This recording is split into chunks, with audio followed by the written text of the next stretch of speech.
Hello, everyone. Welcome to the Hivemind Recap Podcast. February 2022 is in the books.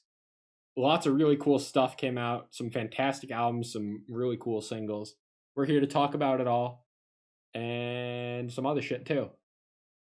Justin, Derek, Jacob, the crew, back at it like usual. How we feeling tonight? Hi, we got done talking about Valiant Hearts last month. I got Valiant Hearts stuff. So now we can talk about Valiant Hearts again, right? Right. Yeah. Sure. By you saying that, we are talking about Valiant Hearts again. So yes, you are. Hell correct. yeah. Actually, that's true. I do have an unopened vinyl that came in today, and I don't know what it is, so I'm gonna open Live it. reaction. We'll do a Yeah, I'm live also opening up my unboxing. Valiant Hearts stuff. So let's go. Dude, that's one good thing about this. Like, wow, fucking there idiots. it is. It's about 1 minute in. I've had my designated stroke for the evening. The vinyl shortage.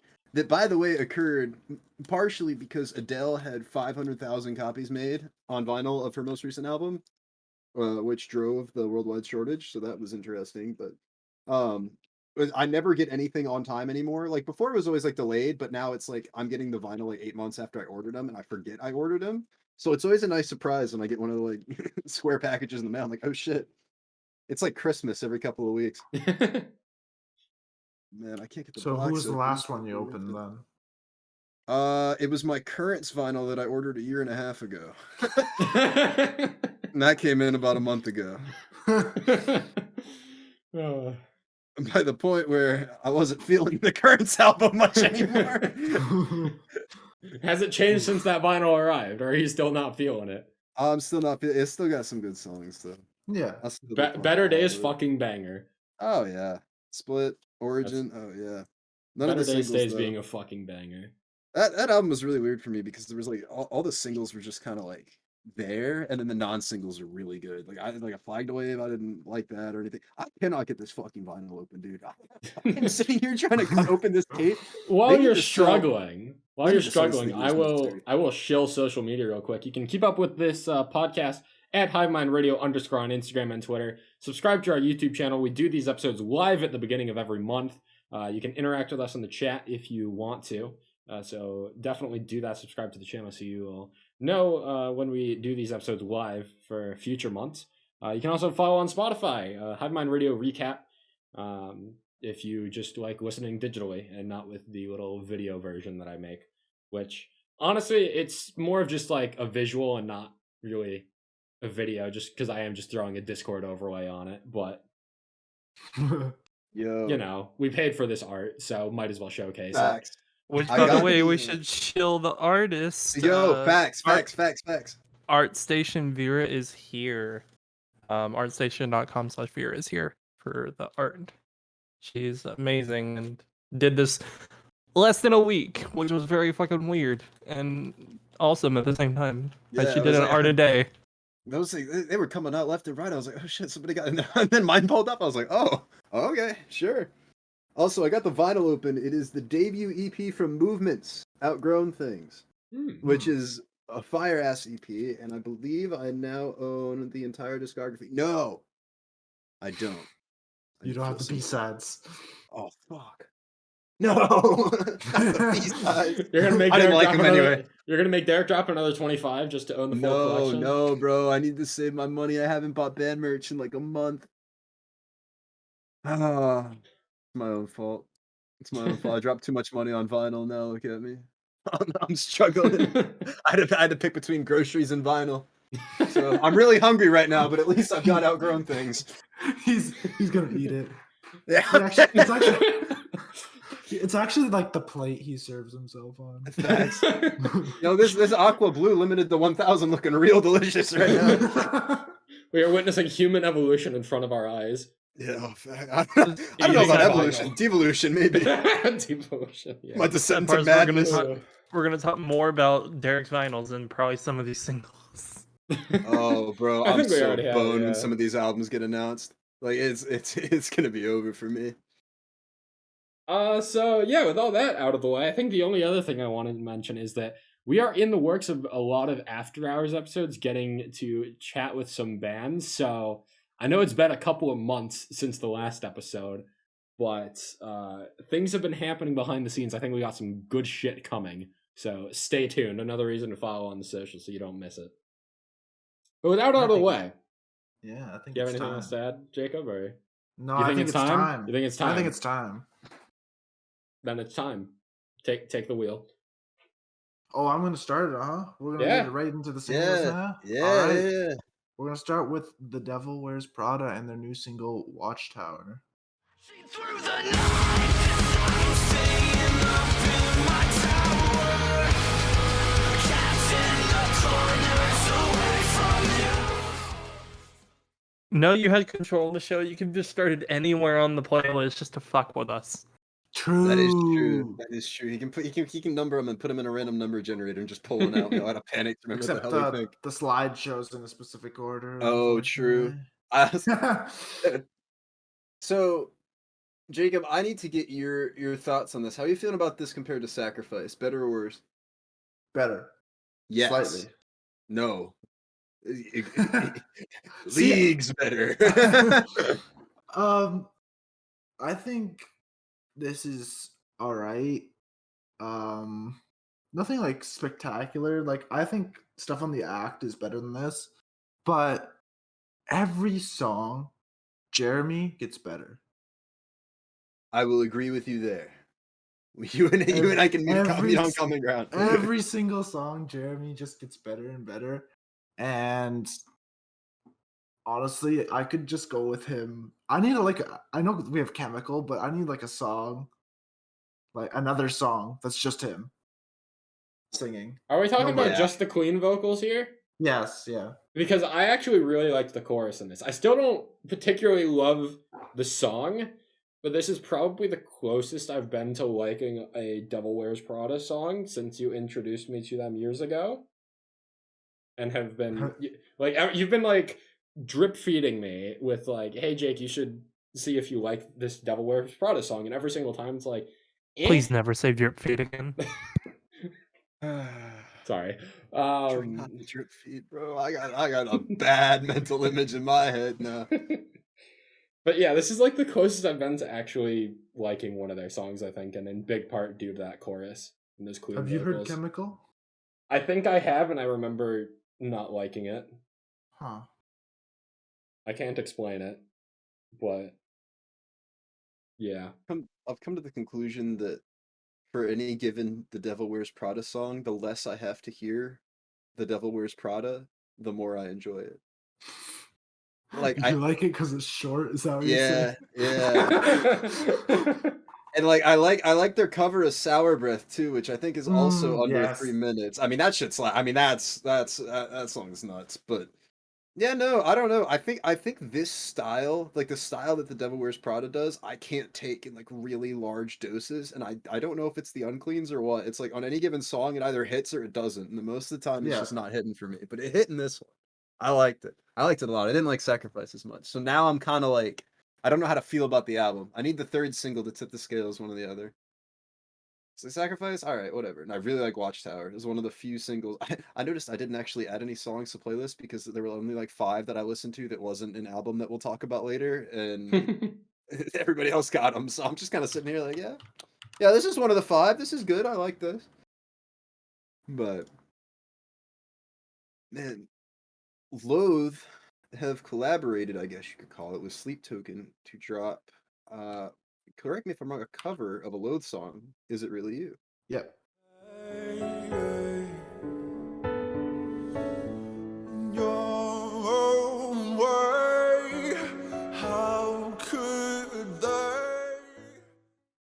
This is like haunting.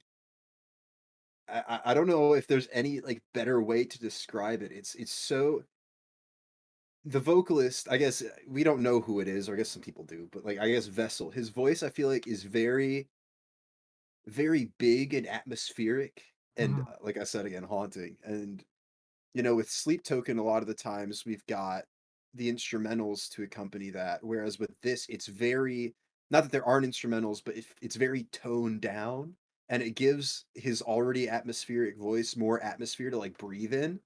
And I just kind of sat there and like let it take me.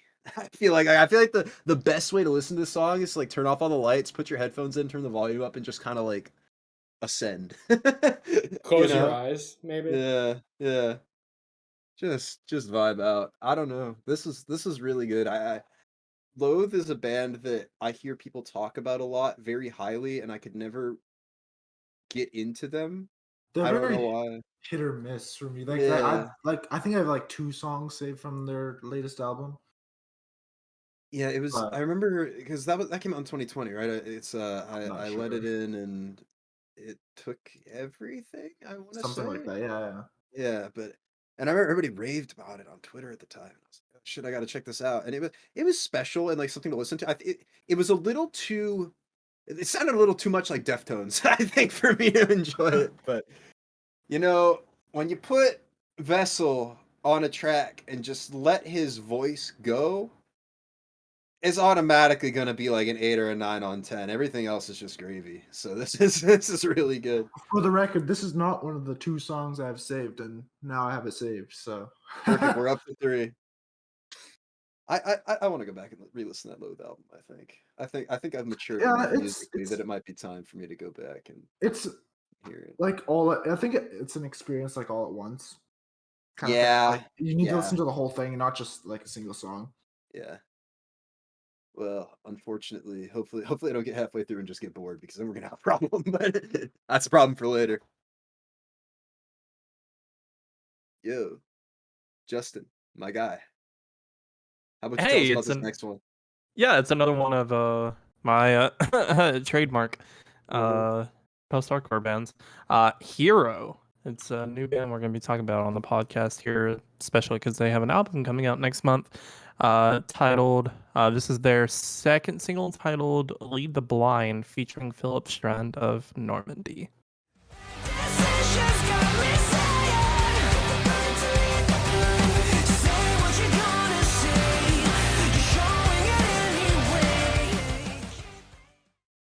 You have a Philip Strand feature on your song, and you automatically have me interested.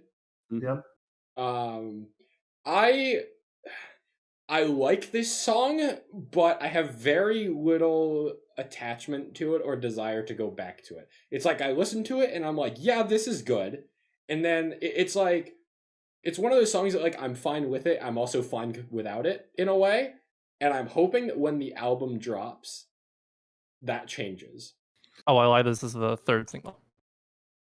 How could you? I said it was the second. I'm kind of the same, Jake, but it's more like, why would I listen to this when I can listen to Normandy? True. You bring up a really good point. But I will say, I was scouring their Instagram page just to like get some information on this album, see if maybe there were any other features that would have me interested. And there certainly is. One of the other songs on this album has a feature from Melissa of Ad Infinitum. Oh, And that has me really interested. so is Hero a European band then? Yes. Yes. Okay, I was about to say. No, they're from like Atlanta. You mean like Hero? Hero. So True. does it stand for anything? Do we know? You'd think, but I think it's just a fun way to do hero instead of just saying like hero in all caps or what have you. I got you. I found this band earlier last year with their album Bad Blood, and I was actually a pretty big fan of it. Listened to it for like 1 month and then really didn't go back into it for the most part. There were some pretty good songs off of it. I'm excited about this album release, especially because there's the latest single that came out last couple of days that we won't talk about since it's so close to the album. Oxygen was also really good. I would recommend checking that out because instrumentally, this band does instrumentals really well. That's something I found from their last album and coming up into this album. They do instrumentals fantastically. It's just the vocals are a little bit rough to get by because of how high of a pitch he hits, and I feel like that doesn't really blend too well with the instrumental dynamic. And I think that I think that's why, Jake, I think you were kind of turned off by it a little bit. I feel like if you take some getting used to, you might find a new gem in this band.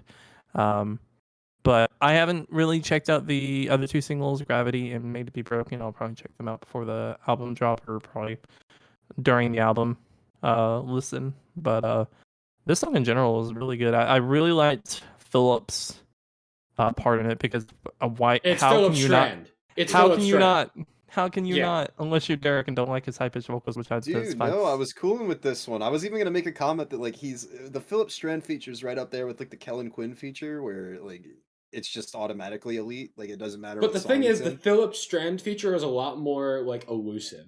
You get Kellen Quinn True. features all the time. You only That get is like maybe true. 1 or 2 Philip Strand features a year, I feel like.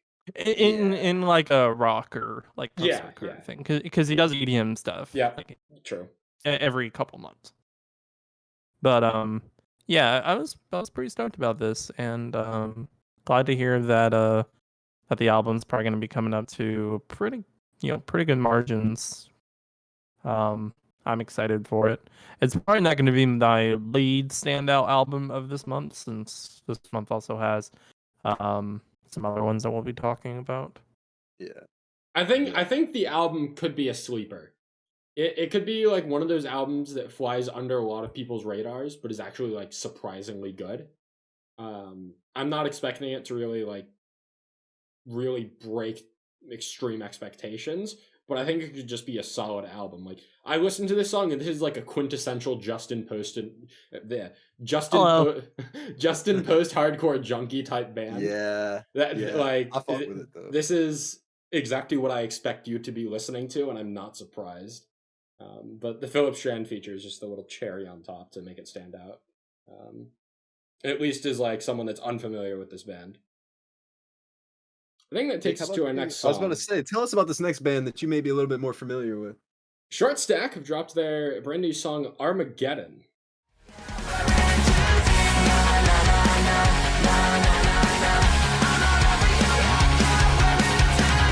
I made friends with all my demons. Short Stack were supposed to drop their new album this month, but it got pushed back to April, unfortunately. So we got this little song as a bit of a teaser to hold us over until that song. And this is probably my least favorite of the 4 singles. Yeah. But it's also not bad. It feels very like 2000s pop punk nostalgia.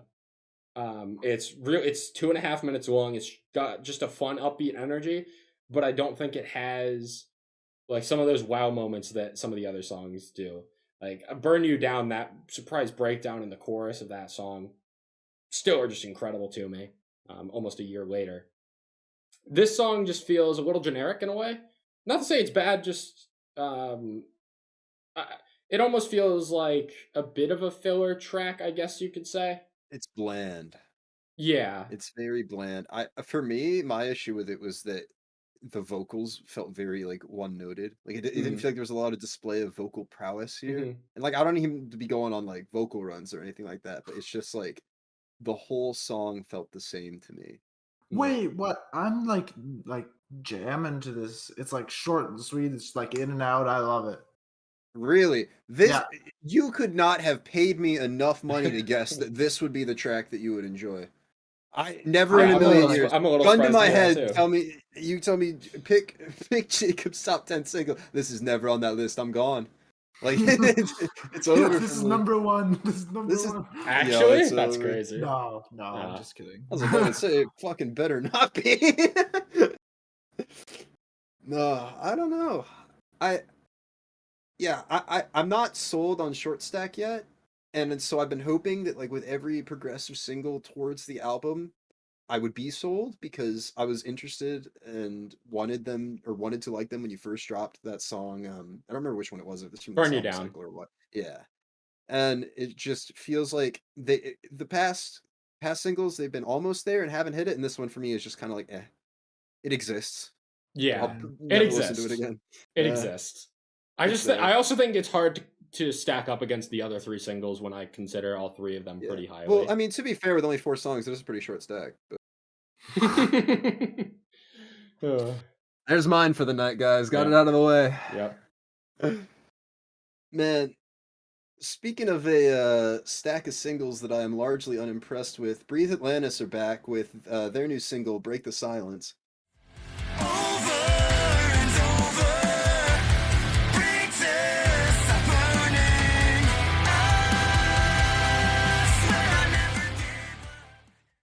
and I am once again asking this band to stop making metalcore. I've had enough. Hold the fuck up. I don't This like song this. bangs.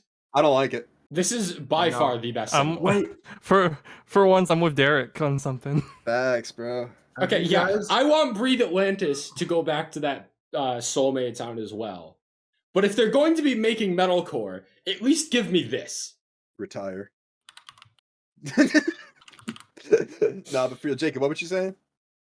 I was gonna say it reminds me of the riff from "Low" by Wage War, I believe. Oh, I think I hear it. Yeah, I think I hear that actually. Yeah. Okay, I got you. Yeah. Unfortunately, But this not is as like good. it's not even it's not even half the song that "Low" by Wage War is. So I don't know.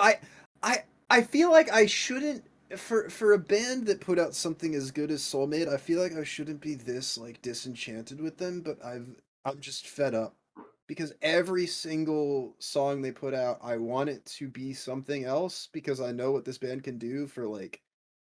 I mean, just I don't know. I don't know. I like the breakdown. It's whatever. It's just the rest of the song is eh. I feel like I could get this from any No, other like yeah. German metalcore band. You know? I agree. The cleans are, like Yeah, well, and that's what I don't get is because they sounded so Yeah, good on I will Soulmate. agree Yeah. with that. The Queens did sound a lot better on Soulmate. Their songs on They sound Soulmate. kind of muddy in these recent Yeah, singles. yeah, And I don't know where that came from, but this is like shitty Atreyu, and Atreyu Yeah. is not good. I don't know if I'd go to that length. But Here's my thing is that like I said, I feel like I could get this from any other German or like that area of Europe metalcore band. Whereas with Soulmate, it felt like there were a lot of tracks on there that nobody was doing that as good as Breathe Atlantis, and nobody has since. I mean, like, Savage and Addiction to the from the Worst. numbers, dude. Yeah, I know. And like it's frustrating because I want to see them succeed because I remember before this album cycle they were at like 10,000 or it was under 20,000 monthly listeners or something like that. And I was so excited to see them pop off, and I'm glad that they are because they deserve it. And that means that more people could be like, "Oh, I like this stuff. Let me go back and listen to their old albums so I can hear the masterpiece that is Soulmate." I don't know. I'm happy for them, but I'm not happy for me. You know, that's one way to put it, yeah. I want Soulmate, and I don't think I'm gonna get it. Agree. But the good news is, like I think I mentioned this last episode, but I've still got faith that there may be one track, like a deep cut, that brings back that sound that they can't release as a single because they're like, "Oh, Soulmate didn't do numbers or whatever, and we have to switch up and make metalcore again." But it's just it's disappointing. I wish I could listen to these songs like under a different name than Breathe Atlantis because then maybe I'd be like a little more receptive to them and enjoy them a little bit more. I mean, not to say that it feels like they're doing anything revolutionary, but I feel actively frustrated hearing these songs at this point, and I think it's just because I hold the songs off Soulmate in such high regard. Yeah, but that's entirely fair. Can I lighten the mood a little bit and explain why I think this song is sick as fuck? yes, please. That opening riff, it chonks. Mhm. It's a fantastic riff, and then the Prepare for War call out is just I don't know, like that call out on the riffs I just think is incredible. And I think like even the chorus, while his clean vocals do sound a lot muddier than they did on Soulmate, I still feel like they work. I think the song could be better with more soulful cleans off of Soulmate, but I don't think they actively hurt the song to the same extent that you would say.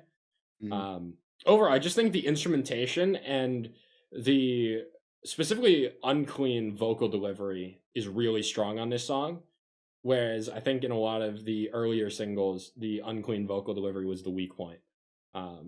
In my opinion, the singles have literally just been getting better and better with every release. Changes and Break the Silence are by far the two best singles leading up to this album. And the fact that they are the last two just before the album kind of has me optimistic that the album might be better than the early singles had me expecting.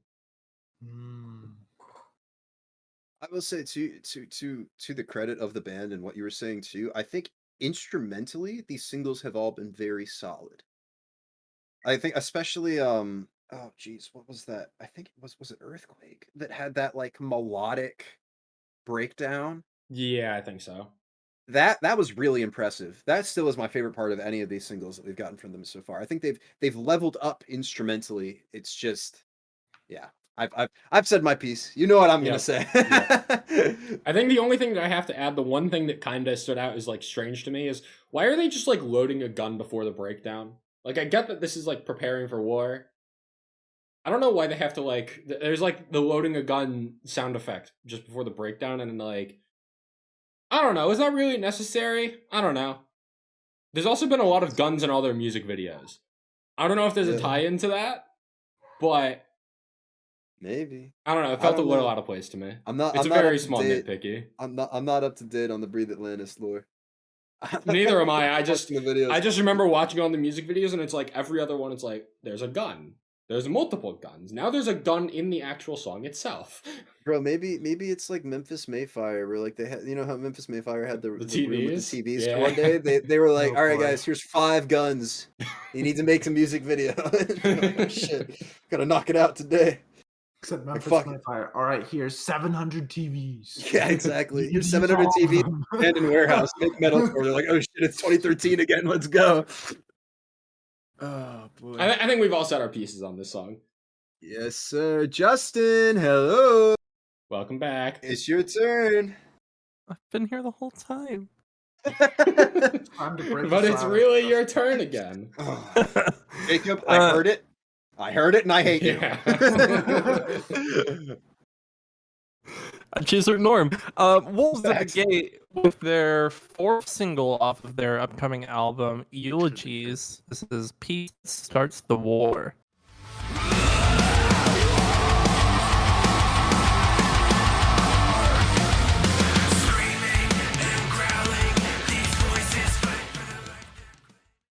Similar to Breathe Atlantis, I think that Wolves at the Gate have been getting better and better with every single they've been dropping closer to the album. Yeah. This is we won't be talking about the other single outside of the context of the album, but I think this is the best single that's released. Absolutely. Lights and Fire should have been good, but it really didn't do much for me. This actually stuck with me. It's short, you're in and out really fast. The chorus is solid, the riffs are solid, the verses are solid. You end the song building into a breakdown and then it just drops out, which I think is fantastic. I don't think this song needed another chorus to extend it another like 20, 30 seconds or so. I really don't have much to complain about with this song. This is every single piece of music that you can talk about, this song does it better than the other singles, in my opinion. And I say that as the lone lowborn hater here, so.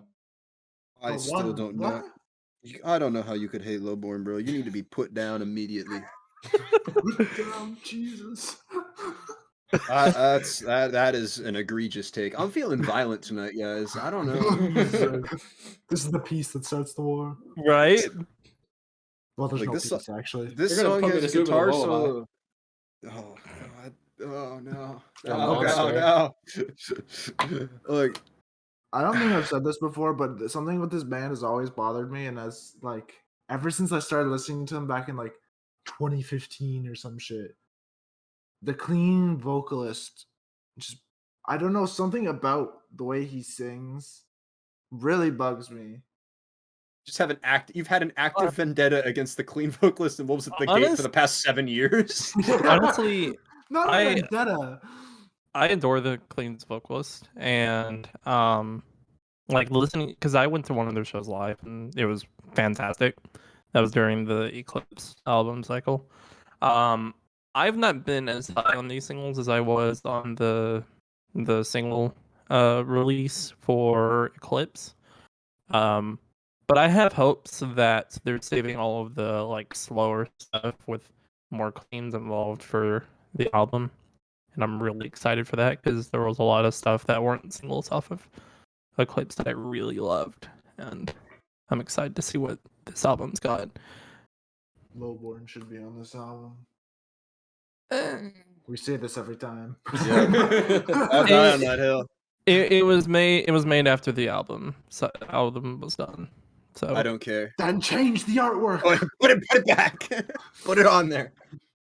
I'm no longer asking. You are demanding. Facts. I need it. Instant top 10 contender. Instead, we got these. Although I will say all the singles have been solid, and this has a guitar solo, so I'm vibing. I'm enjoying myself. I'm having a great time. good. Which feels good to say about Wolves at the Gate again. You know, I enjoyed a couple songs off of Clips. Hasn't stuck with me. These singles, I haven't been rocking with any of them the same way I have Lowborn, but at the same time, like it's all been solid. That is one thing that you can always count on Wolves at the Gate for. I feel like is you're either gonna like everything or you're gonna appreciate everything as solid material, even if you don't go back to it. Yeah, I don't even They're think they've consistent. like They're made a consistent. I bad agree with song, that. honestly. Like I would also agree with that. I think the one song that I really didn't jive with, the only song I didn't jive with was honestly the closer of Eclipse. Everything else off that album, I played more than 20 times on its own. Like The only song it's fantastic. The only song I don't like is "Wake Up" because I made it my alarm and it made me hate the song. Oh, You said that before. I remember you saying that. yeah. Yeah, don't make a song your alarm unless you want to hate it. So True. just say. Yeah. Speaking of waking up, I guess Falset have dropped a brand new song called "Lullabies."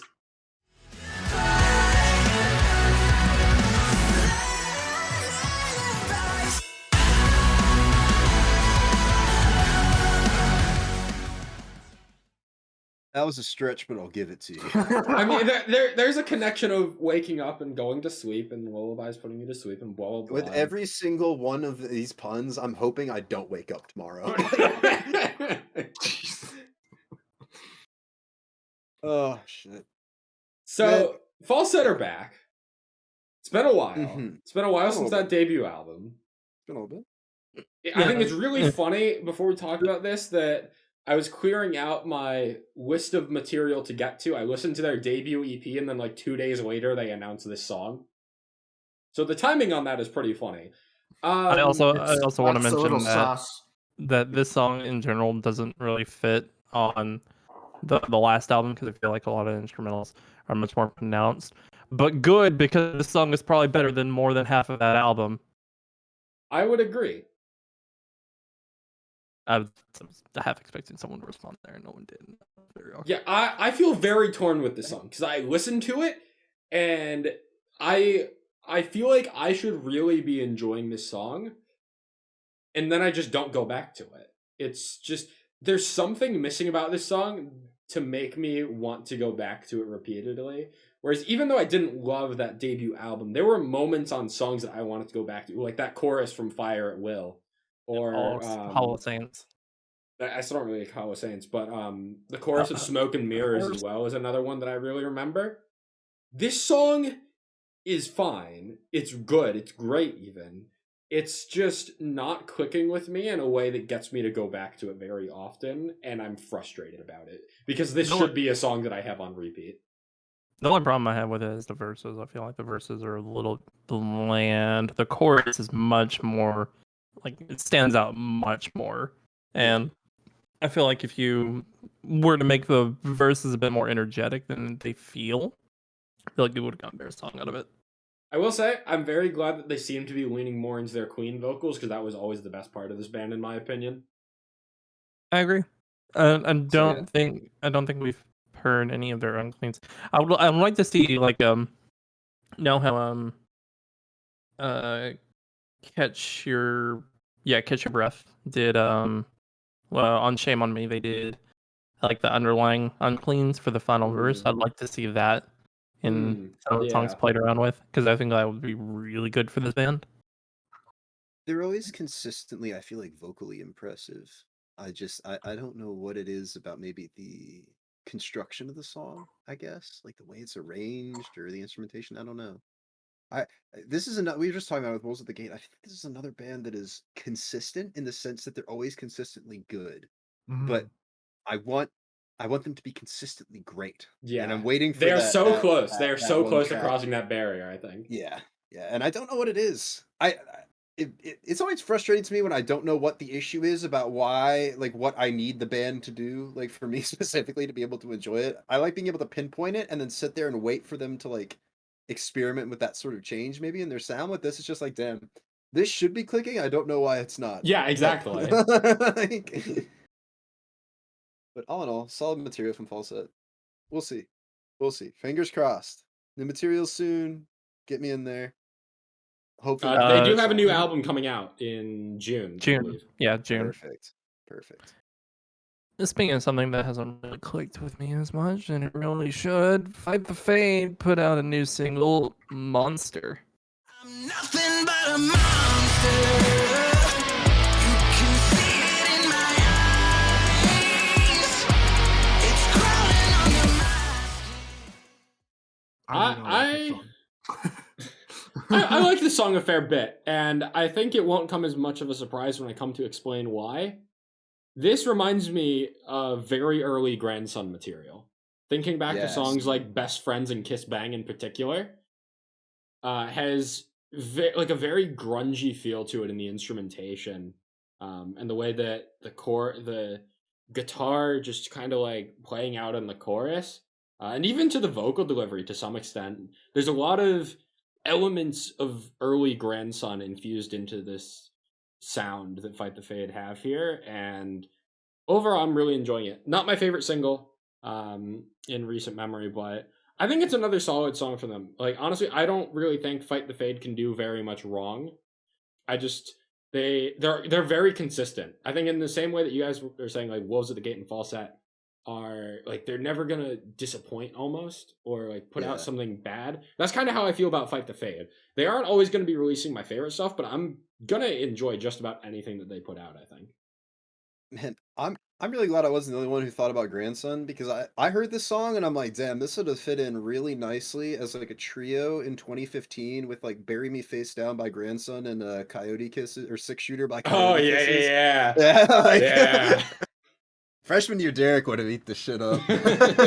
Now I'm like, it's there. It's really weird to get a song like this that came out in 2022, and it makes me feel nostalgic for something like it. I don't really know how to explain it, but yeah, different time, I guess. I don't know if there's too much more to say on it. I feel like solid song. That's kind of all I gotta say here. Y'all, let me tell y'all about this next one. Landmarks have dropped the debut single, I guess I'll call it, off the deluxe version. Are you forgetting about what they dropped last month? Yeah, because I okay, my bad. Sorry, I didn't like that song. This is the second single off of their Lost in the Waves deluxe edition or complete edition, called Suffocate, featuring Chunk No Captain Chunk.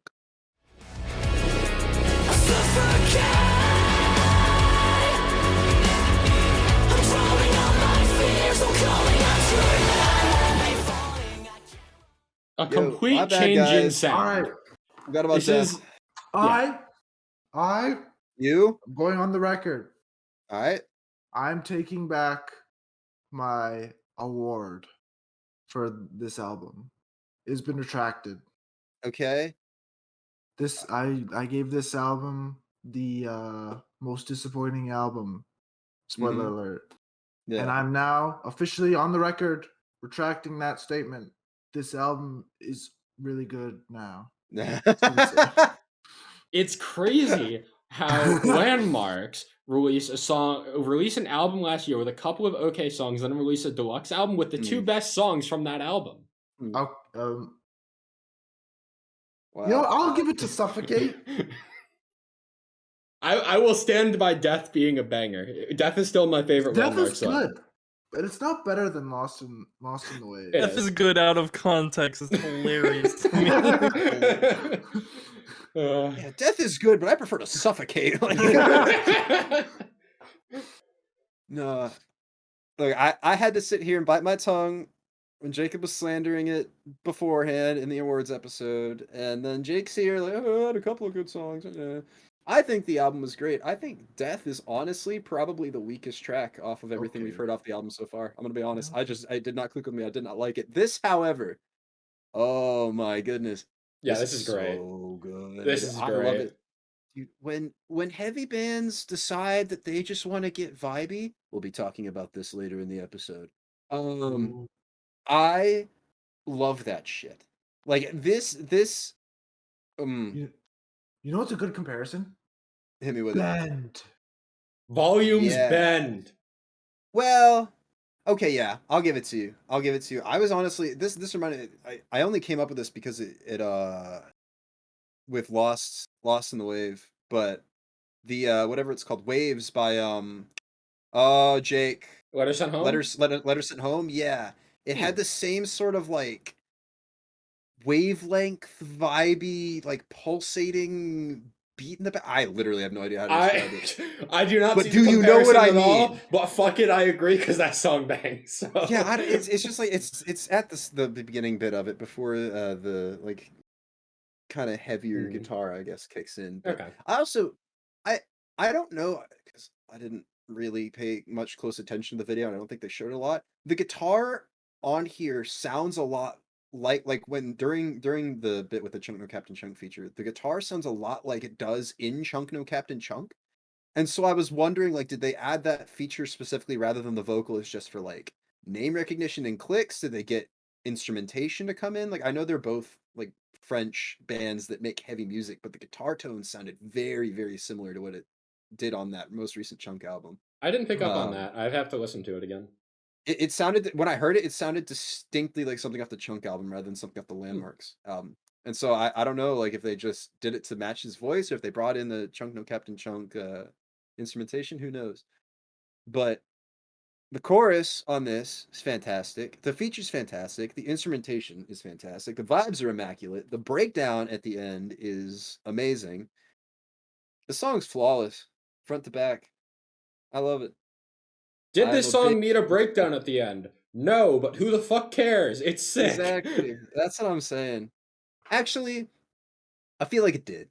Yeah. I feel like it needed somewhere, maybe like guitar solo or something. It need a big instrumental. Okay. I will take it at the end. I think this song could have been fine without like the breakdown at the end. I think if you make this just a 100% vibe, no heavies, the song still would have been great.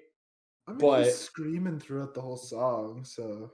I mean, yeah, but it's not like an unclean scream. It's like an emotional scream. I guess, yeah, that's fair.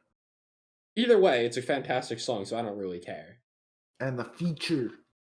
So good. Fantastic. So good. Can I petition for more Chunk No Captain Chunk features, by the way? I want more of them. Absolutely. Yes. This is the official recommendation to check out both the Landmarks and Chunk No Captain Chunk albums that dropped last year if you haven't already, because they are both very, very good. Yes, sir. Very enjoyable. Chunk No Captain Chunk doing A Day to Remember better than A Day to Remember ever did. So you might be onto something there. So speaking of features, I can't even believe we're about to mention this name. Fucking Ed Sheeran has decided to collaborate with Bring Me the Horizon to drop a new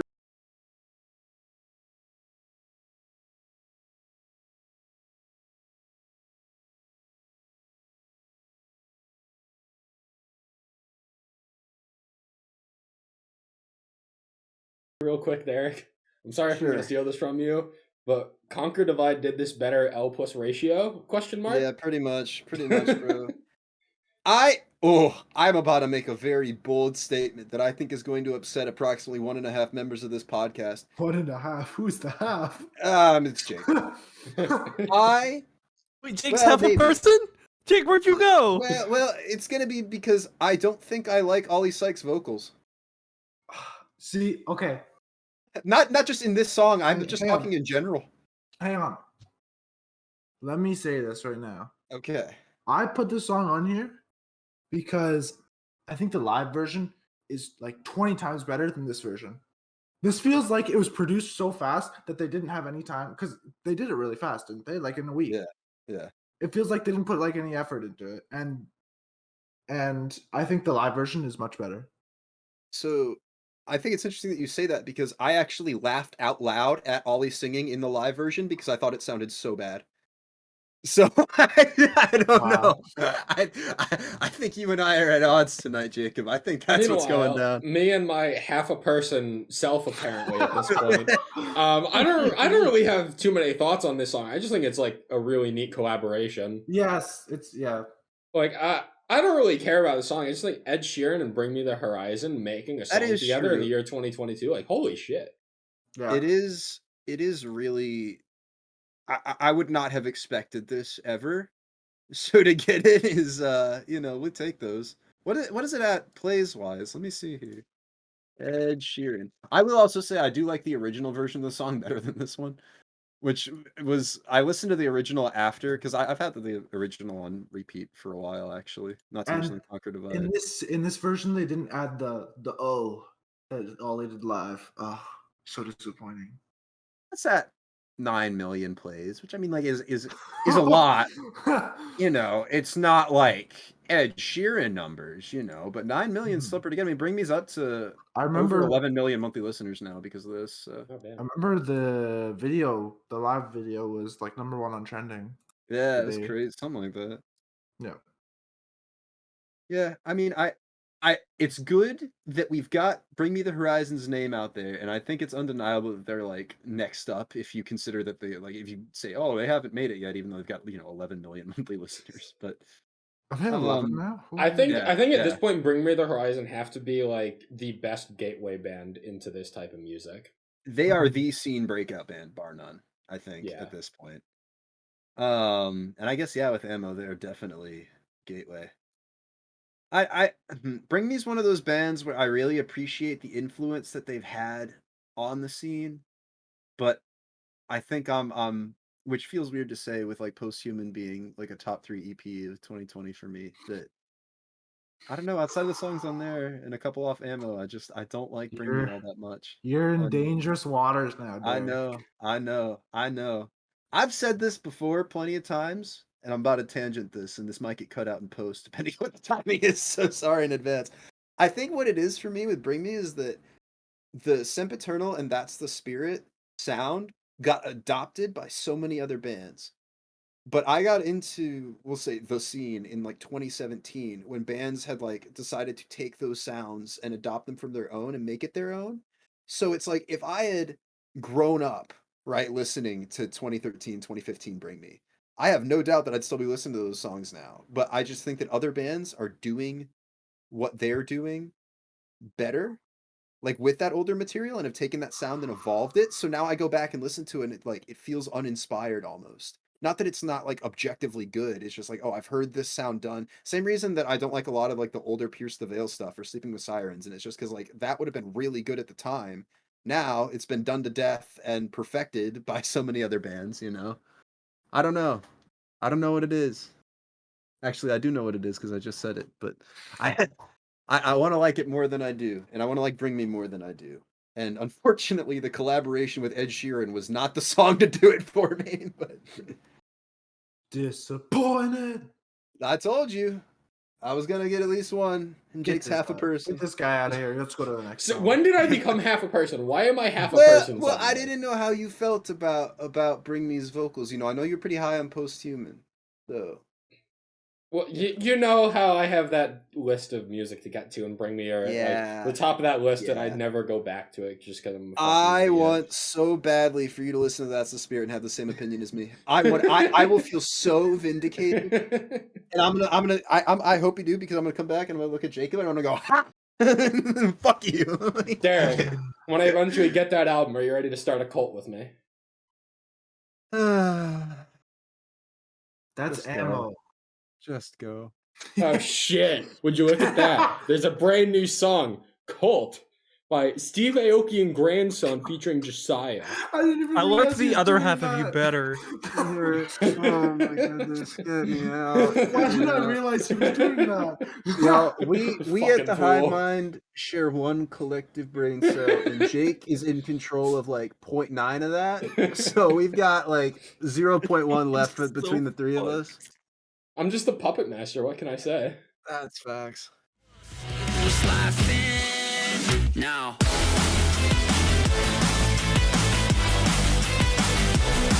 Now.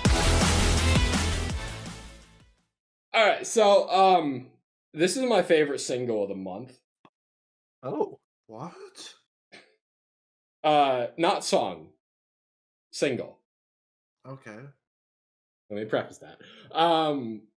I fucking love this song. This is, I think, arguably the second best thing Grandson has been involved with since he dropped Identity as the lead single for Death of an Optimist. It is... So Steve Aoki, very much just like EDM type of artist. And I expect this feature to be more EDM-esque. And I listened to it. This feature shows up in my release radar, and I don't even listen to it because I expect it to just be EDM. I'll just check it out tomorrow morning. Like, I'm not that excited for it when it drops. I check it out, and I am blown away. Because, yeah, there's the EDM influence, but this, to me, feels like less of a Steve Aoki EDM song and more of just a Grandson song with touches of Steve Aoki's EDM influence, I guess. And I think this is just, like, peak Grandson to me. The vocal delivery is on point. The instrumentation is fantastic, especially in that drop. I love the guitar in the drop. The Josiah feature is also really solid. I think it's Josiah's more of like a rap artist that does some singing vocals here, and I think it works. Just overall, I am loving every aspect of this song. I think my favorite part is the vocal delivery on the pre-chorus where it says, maybe I should join a cult, at least they'll tell me it's not my fault, that the world's a fucking circus, that my life feels fucking worthless. Particularly those last two lines just hit really fucking hard to me. I'm just in love with every aspect of this song. I think this is, as I said, this is peak Grandson. I wanted there to be more EDM than there was. And I think I mentioned this to you when you had me listen to it. Mhm. But the way that it was building, like progressing, I thought that there was going to be a more of an EDM type drop than a guitar type drop. And I got Oh yeah, same. subverted by my own expectations. And I think instead of accepting it for what it was and enjoying it as much as you did, I kind of like, I couldn't get over it. I think we both But- had our expectations subverted when that drop hits the first time. Yeah. Except I was vibing as fuck, and you were really thrown off and disappointed. Yeah.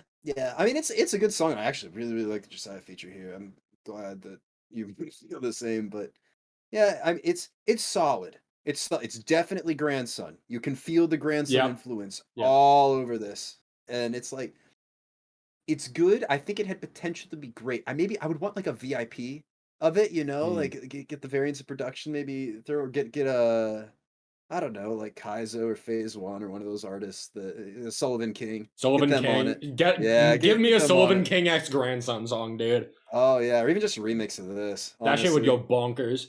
Absolutely. Oh shit, now it's You know what? I agree with Derek. I wish there was more EDM. Unfortunately, there are no Sullivan King and Grandson collaborations. Fortunate. Yeah. Well, you know, we can cross our fingers and hope.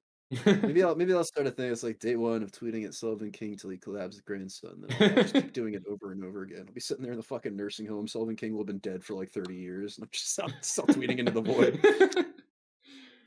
I think the last thing I want to mention here is that there's a very old Grandson song, pre-Death of an Optimist, off of A Modern Tragedy Volume 3 called Die Young, which had potential to be one of like my favorite Grandson songs ever. And then I get to the drop, and it is one of the most disappointing EDM drops I have ever heard. This is the type of drop I wish that song had and would have made that like a top 10 song of 2019 for me. This is what I wanted that song to be, and now I finally have it, and I feel vindicated and satisfied. Also, before we move on to this next one, when I said that this is my favorite single of the month, what did you guys think was my other single? Or should we save that for later? I would have thought if you could have told me to like pick one, I probably would have said Rain City Drive. This would have been top 3. That or Break the Silence, I think, would probably have been my... No, it's Archetypes. Yeah, we'll get to that one. We'll get to that one. But first, Derek. Yes. Let's get to this new Memphis May Fire single called Make Believe.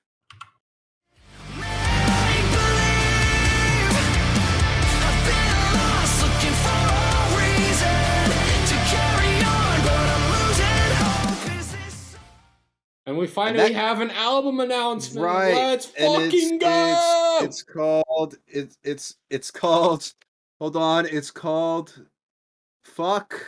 As he looks in the album Oh. releases in our I Discord. am. I'm looking at the channel. April 29th.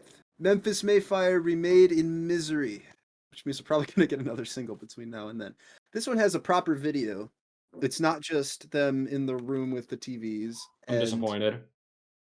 Thank God, because this song deserves a full video. You know, I heard this before the Bad Omens album. And before another single dropped that we'll talk about later. And I declared this my favorite song of the year.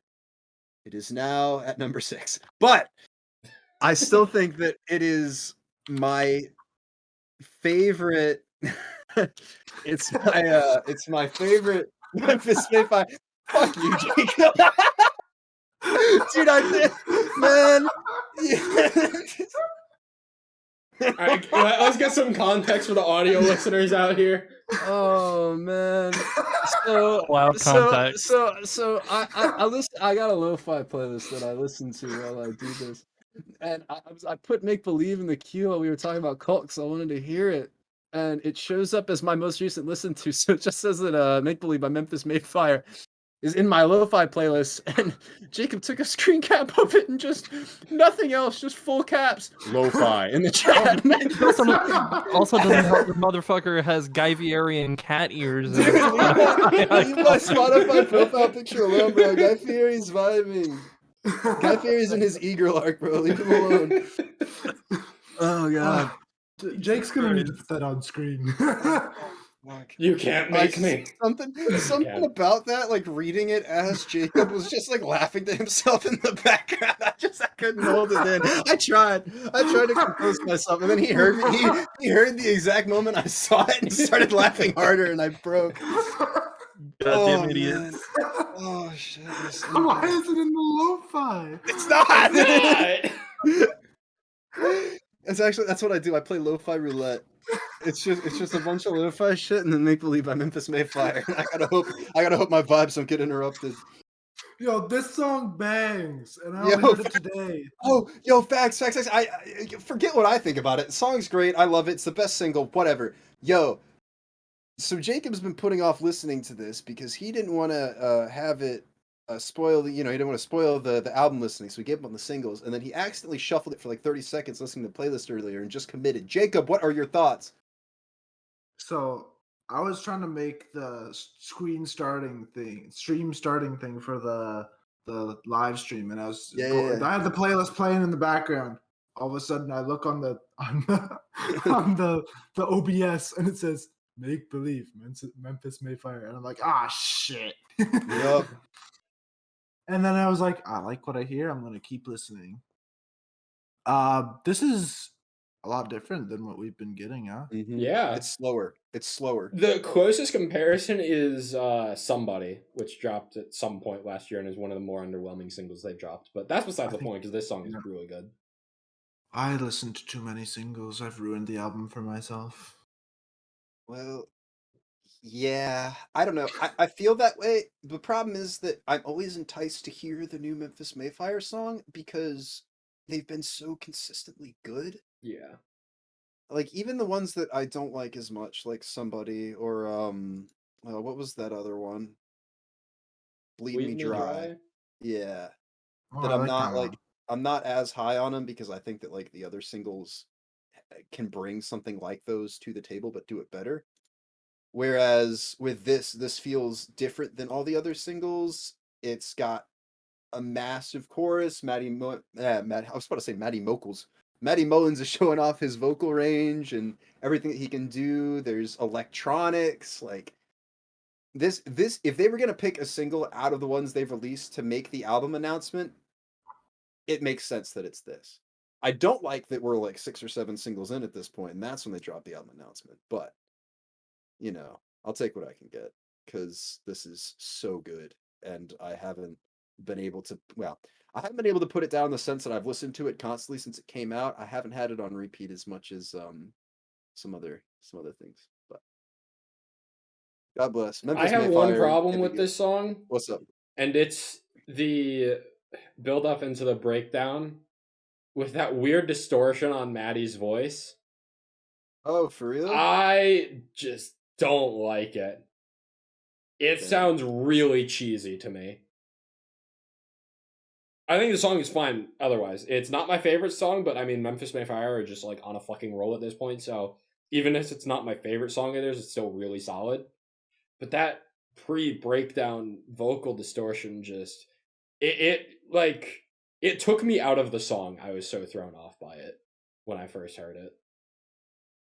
And it still kind of does, just not to the same extent. Otherwise, just really solid song like usual.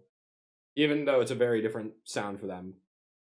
It's just so nice to get such consistently good material after Oh, yeah, the absolutely. egregious offense to mankind. And I think Just that's that why, like, amazing even though I'm album. ruining the album experience for me, I'm gonna keep listening to every single they drop each month until the album comes out, because, like, fuck it. It's gonna, like, there's almost no better bet in this scene right now on who's gonna be dropping a good song than Memphis May Fire. Yeah, which is again like a great thing to say after, you know, past couple of albums were kind of like okay, you know, on and off, just to be so consistently good. I'm glad that they're back. Jake, this next one's for you. Yeah. And Justin. But I'll take Hi. it. It's true. Archetypes Collide are back with a brand new song called Undertow.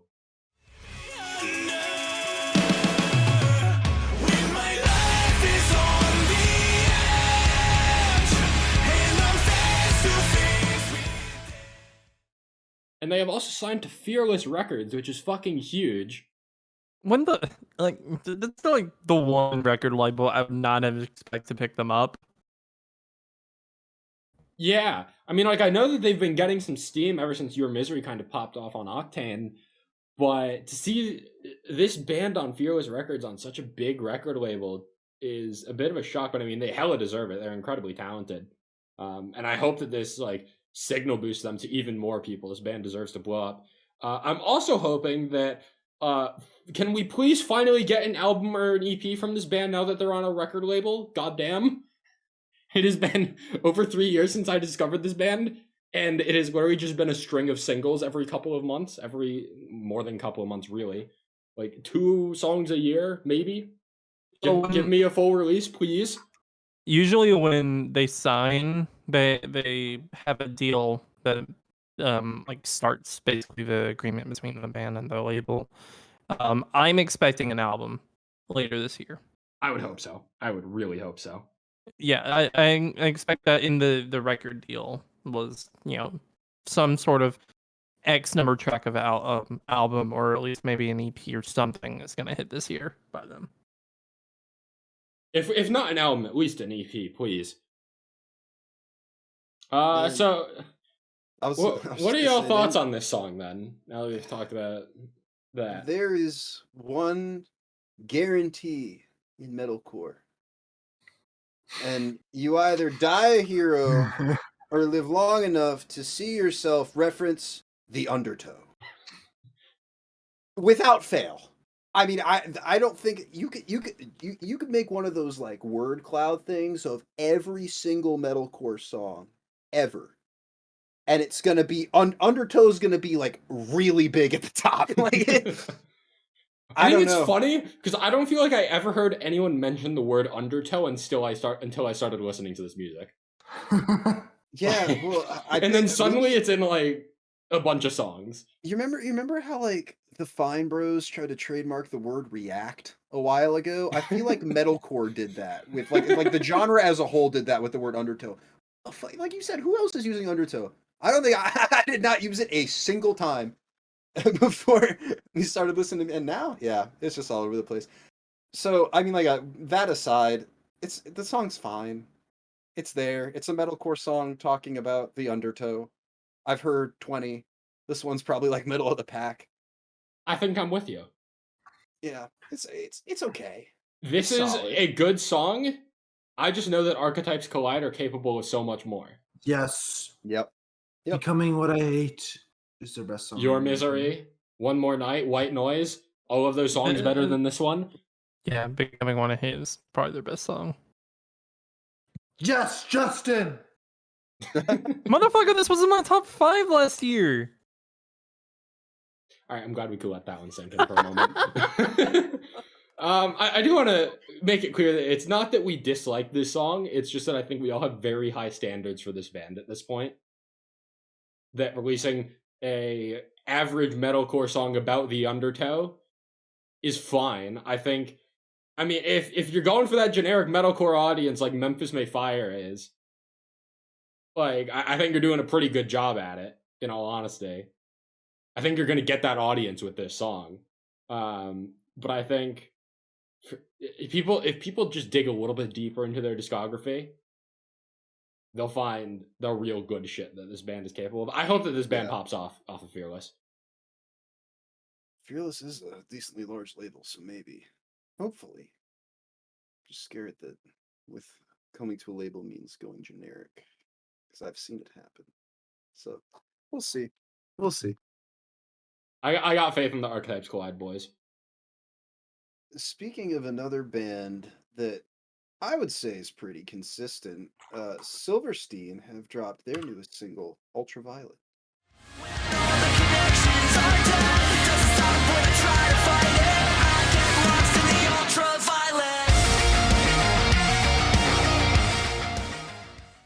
Wait, before this goes, I think I'm this waiting. is Jake's favorite song. Silverstein. That's my guess. I Locked mean, in. I already said it was cold, but Oh, I wasn't paying attention. Shit. Wait, this whole No, time that you were was your guessing second you pick. thought it was because, yo, you got Jacob. Where are you, bro? No, sorry. This is the one that. I think the half a I'm person not is Dude, I'm Jacob, not depressed. Jake. Spirit Box is not. I'm not going to see Spirit Box. This is That's the true. worst time. He's overcome by grief. Yeah. yeah. So Cult is my favorite song of the month.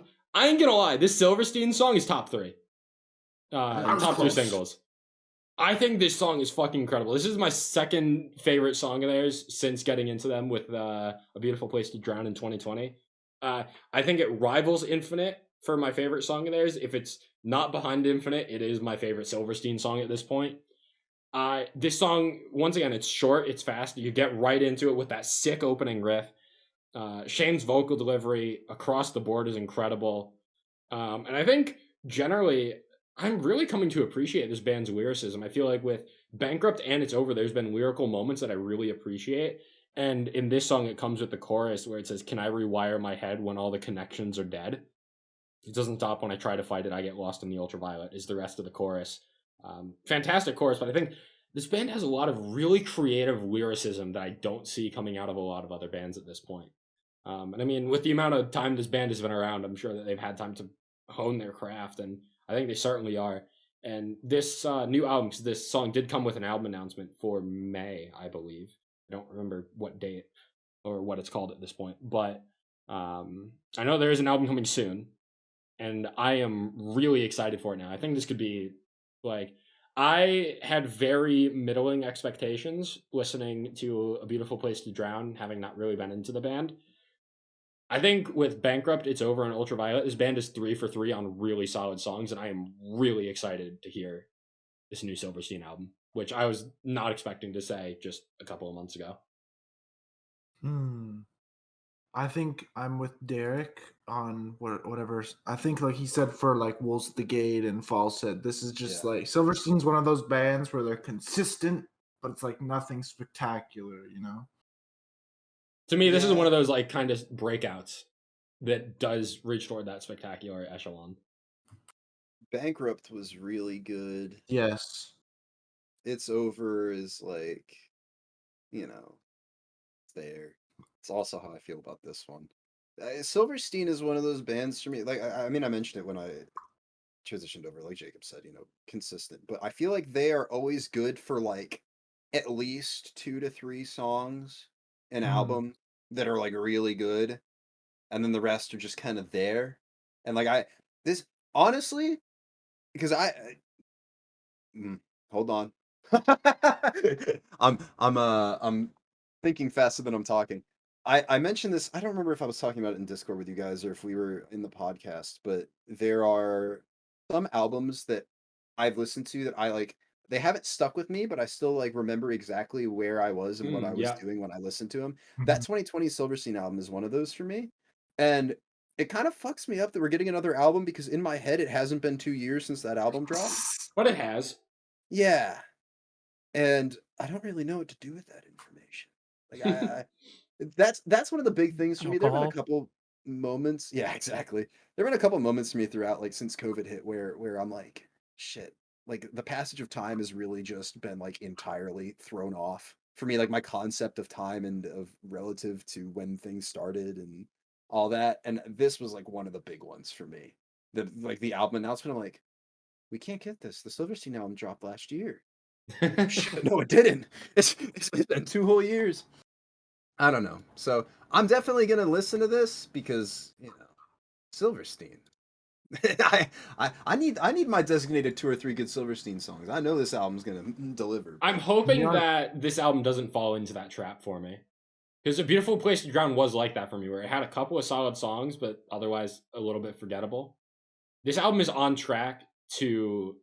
it's going to be all killer, no filler, and I'm hoping that the filler stays away from me. That would definitely be a bad idea. True.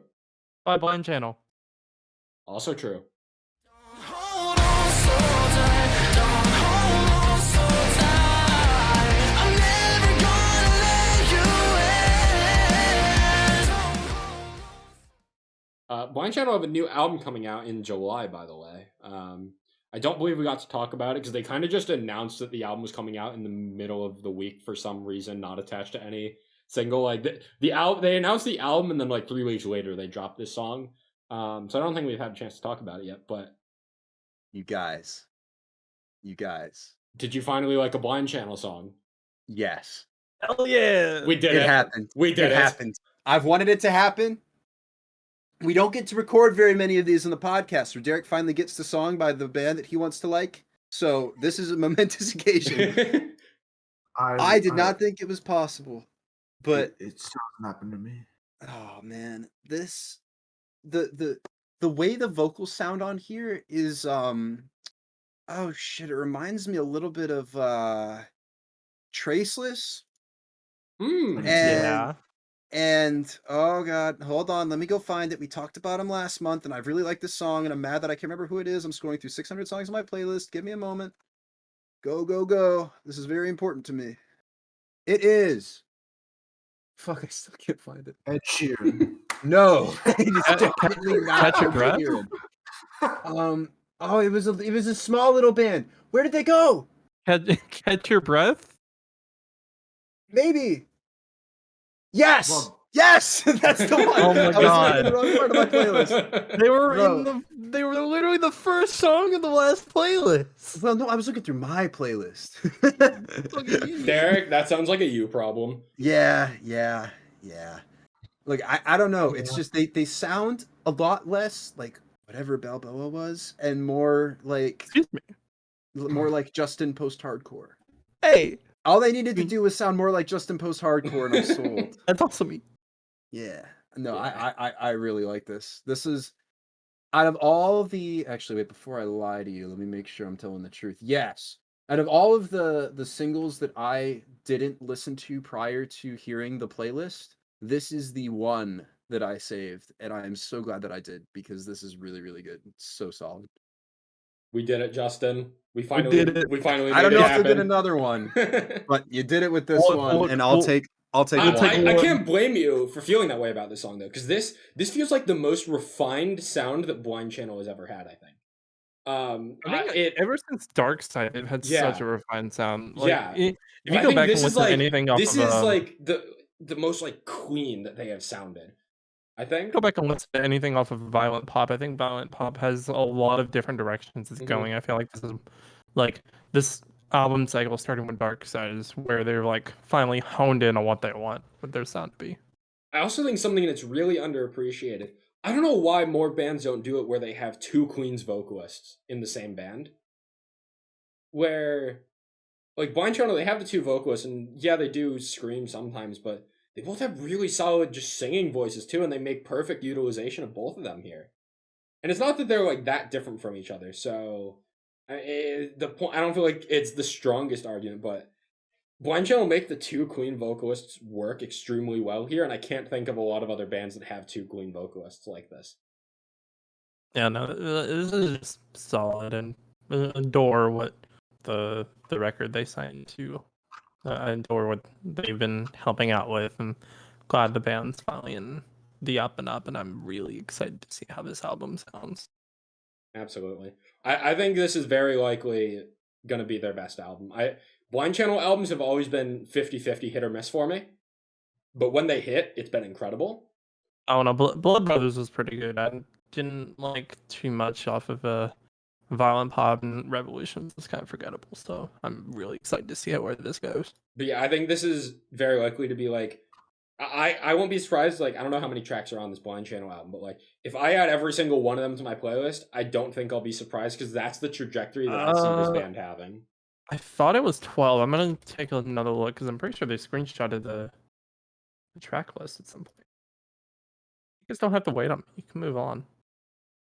No. This is important. Is it really though? Moderately. We're giving you your space. This is your time.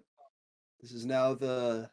Yeah, This no, is they did. not- Damn it, I didn't get to do the pun. 10. It's a 10-track album. 10 11. track album? Okay. Number. 11. Yeah, 11-track album. I hate 11-track albums. What if Yeah. one's an interlude? What if one song is an That's so interlude? violent. If one song is an interlude, it's acceptable. There we go. That's acceptable. I think so. I don't know. There better be an interlude. So what about 12-track albums with an interlude? Also acceptable. Really? Yeah. But I 11 don't track know. albums are not. No. No. 9-track albums? No. What about a 13-track album with 2 interludes? That I can respect. Because it feels... I don't know, man. 10-track albums always feel like, okay, we're going to make a statement in these 10 tracks. So that's why it's 11 tracks. But with an interlude, it's fine. But for whatever reason, something about like 9-track albums and 11-track albums always feel like there's something missing. Or 11 tracks without an interlude feels like we had a 10-track album and then we had an 11th song that we wanted to put on the album, so we put it on there and it's not as good, and then it like decreases the quality of the album. I don't know. It's very obscure and nitpicky, and people listening are probably like, "Damn, this guy is stupid." Like, what is he on about? I also want to mention, and since we're still kind of on Blind Channel, all their songs are like 3 minutes or like really close to 3 minutes. Like they don't ever encroach to like 4-minute mark. Ever since Dark Side released, Dark Side was under 3 minutes. Everything else has been like a little over, like nothing close to that 4-minute mark. So a lot of the songs have been very repeatable. Yeah, True. more replay friendly, maybe more radio friendly too. I know they've Easily. popularity, but How many monthly listeners are at right now? Over 1 million. Jesus. yeah, 1.8 million. I think it's What? Dark Yeah, Side blew 1.8 them the million. fuck up. Dark Side and fucking Eurovision. If you remove Dark Side, this band is probably back at like 300,000 monthly listeners. Well, But, it's also they were 6th, right, in Eurovision Yeah. for Finland. Yeah, no, Yeah. of course they're gonna hit it high. Yeah. This band's almost twice as popular as Dance Gavin Dance in terms of monthly listeners. That don't That sit hurts right my with me. brain. That don't sit right with me. I consider me unsettled. All right, let's move on then. I think we spent enough time on that one. Solid song. Cold Kingdom are back with a brand new song called Criminal featuring Danny from Ashes to New.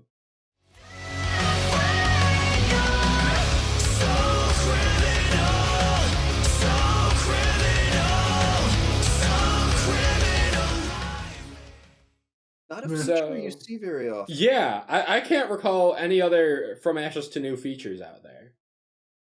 This might be the first one. I could Let me be see. sleeping You on talk, something, but I'll look. Cold Kingdom are a band that they released a solid album back in 2019 and have been really quiet ever since. I kind of forgot about them for a bit, and I randomly decided to check their socials and saw that they were teasing a brand new song with Danny from Ashes to New, and I was like really intrigued by that because that's again not a common feature. I can't think of any other feature with from Ashes to New. So I was very curious to see what this sounds like, and this sounds just as I remember what Cold Kingdom sounds like. Just some hard rock, radio rock, female vocals, solid instrumentation across the board. Nothing groundbreaking, just solid. And I don't expect much more from Cold Kingdom, and that's exactly what I got here. And I'm vibing with it. I do think the feature is pretty nice though. I do think you could have done more with it, but I still appreciate it for being there. I think definitely is their first new song in a while.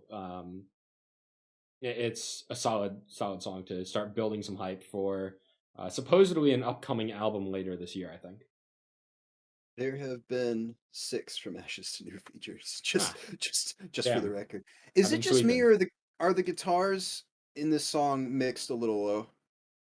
Yeah, there is something a little bit. They're kinda There is quiet. something off with the mix and the production of this song, I think, but it doesn't really detract it enough to ruin the experience for me. For me, it did. And I wish it didn't. It's just, they were so quiet, and I had to turn it up so much to be able to feel like I was experiencing the full song.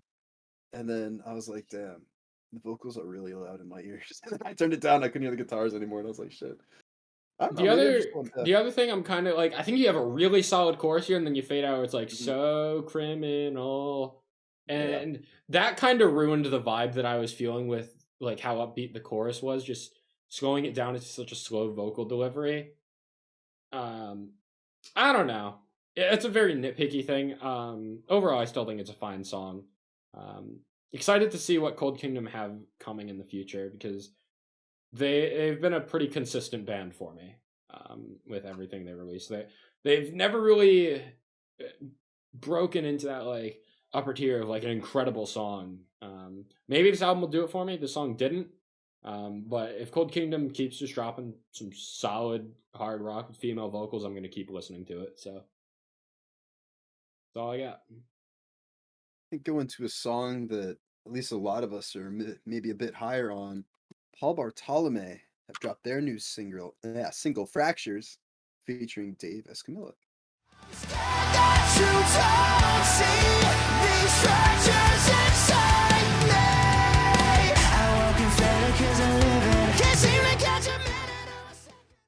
Best single of the month. It's close. It's up there. It is up there. It is very It's- up there. This is my favorite song by Paul Bartolome. I tried to put You the get there. two You'll names get there. together. Tried. I was You calling tried. him Bartolome. That's what I almost said. This and Monster have really got me very excited for this album or this EP, and that's in 2 parts. I really enjoyed Monster. This blew Monster out of the water. I don't know who decided that they were going to just go from making solid post-hardcore and to be like, yeah, let's make a metalcore song. But goddamn, did it work. I think Dave Escamilla influenced that. Yeah, probably, definitely. But either way, I wasn't expecting that. I wasn't expecting them to get this heavy. And I'm here for it. This kind of reminds me of the Holy Water from Screaming Normandy? Through the Radio, because this sounds so different to anything else that they've put out.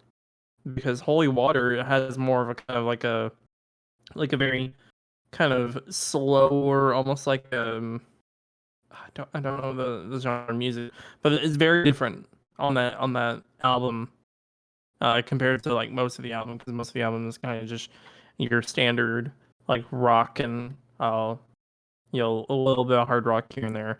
That's more kind of like a grunge style type song, I guess you could say it. This I feel like is gonna stand out potentially on the album, and from what we've heard for upcoming stuff, because the fucking band decided to talk to us while they were drunk. I'm really excited to hear what's coming up next. I really, really like the emotion in the chorus.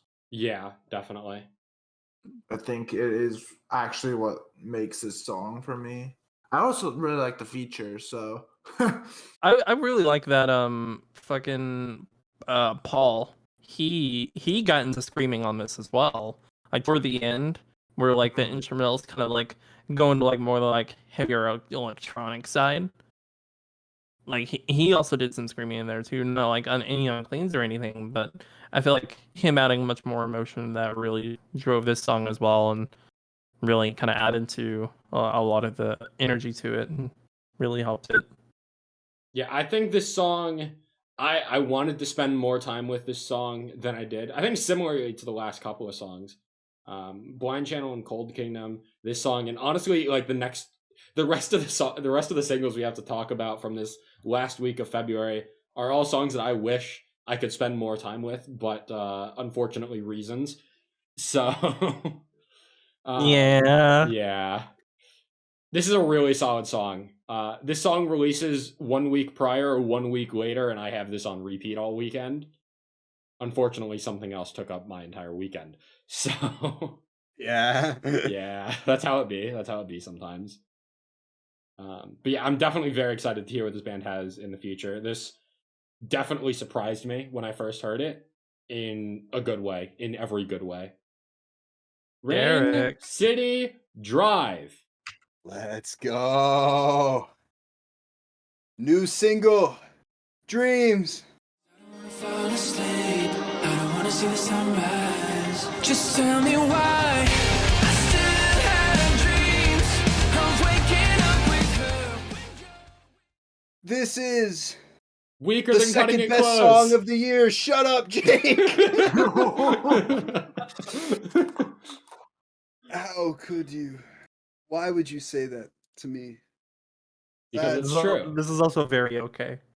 Oh, This is very okay. it's this just is blow a after lot, blow. This is a lot better than the last single, but it is. I don't think it's anything compared to what. Oh, we're killing this man. What is that album called? To Better Days. To Better Days. To Hivemind. Are you kidding me? I feel like I've No, been this is stabbed. solid, dude. This is solid. No, it's more than that. You did. Oh, It was overshadowed by another release. Yeah. yes. Similarly, if Why this don't you releases continue 1 the- week, if this releases 1 week earlier, this is top 5 song of the month for me. This is Unfortunately, well, it's not. Yeah. It's. I got my list of my top 10 favorite songs of the year, and it is sandwiched by 2 songs from that album in the number 2 position. I love this. Cutting It Close was like, it was good. I mean, it's solid. It's Rain City Drive. You can't fuck up. But like Matt sounds great. Whatever. Shout outs Colin, who is the only remaining original member of the band. And Oh god, we're laughing at something uncontrollably again. Gary really likes lo-fi, guys. Jacob did it again. It's not me. The title of the episode is fucking lo-fi, all caps. I'm not taking any other suggestions. Honestly, with what we're going to talk about later, it's not a bad name. Yeah. No. All right, look. We're roping it back in. We're roping it back in because I need to give a shout out. I feel like everybody always shouts out. You know, we got to give a shout out to Matt McKendry because he's got the voice of an angel, whatever. But Colin, the only remaining original member of the band, in the band, the guitar that drives the chorus is this little. I'm not even gonna attempt to make that noise in my mouth because I know it's gonna go poorly. Oh, But come on. Smart. No, because it's not gonna be entertaining. You're gonna sit there and you'll be like, "Damn, this guy needs to get a hobby." Derek knows what's up. Nah, but like it's the melody of the guitar in the chorus, and the little guitar lick drives this song forward, and it's the catchiest part of the song to me. Like that guitar for me is the hook. I can't get that melody out of my head. It's so good. This song, this didn't click with me on first listen in the sense that I wasn't as high on it at all. Like I was like, okay, this is better than Cutting It Close. It's not making my top 10. And the more I listened to it, the more I was just absolutely unable to stop listening to it. I mean, it's so good. This, I mentioned with Cutting It Close that I needed the next single to be really, really good and restore my hype for the album, and this has done it. The lyricism, the melody, every part of this is just unbelievably good. I don't I'm know why, because I happy. really enjoyed Cutting It Close, but leading up to this song, my hype levels honestly weren't that high, which is really weird. Because I never even listened to any of the teasers they posted for this song. I was going in completely blind, but for whatever reason, even though I really enjoyed Cutting It Close, and it holds up with a lot of To Better Days, my hype levels are just down at this point. I don't know. It's really weird. This is still a solid song. I don't think this band can really do wrong at this point, but it's lacking the flair that made To Better Days my AOTY 2020. Highly disagree. I think that this. Oh, I was gonna say something really bad that I wouldn't have even believed. So I was gonna say I like it better than anything off To Better Days. Oh yeah, But I think yeah, that's this would be top 3 if it was okay. on there. Top To 3. me, this is very mid-table on To Better Days. This is extremely mid-table, like 6, 7, 8 range. I'm sorry if I just This is heard a a 10. This is a 10. Die. I love this so much. I've heard Jake, what did you do? I've heard Justin's Children too many times. Derek, it's your turn now. Man. My children still have not recovered. I will remember this. Well, maybe you'll have better luck, Derek. I hope. Anyway, let's drop that. What'd you say, Yeah. Jacob? I don't remember. Okay, that's All, fair. Perfect. all I know is Spirit Box. I'm not gonna see them. So So depressing. sad. I'm sad for you, bro. Yeah. Dude, I'm crying.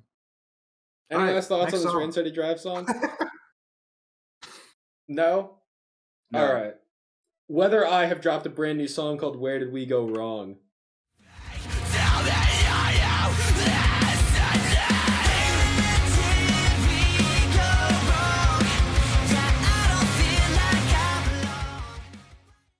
Where did we go wrong?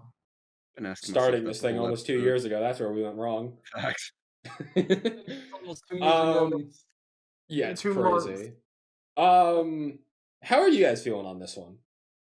This is my favorite single. Alright, glad that Single. bitch. What did you say? What?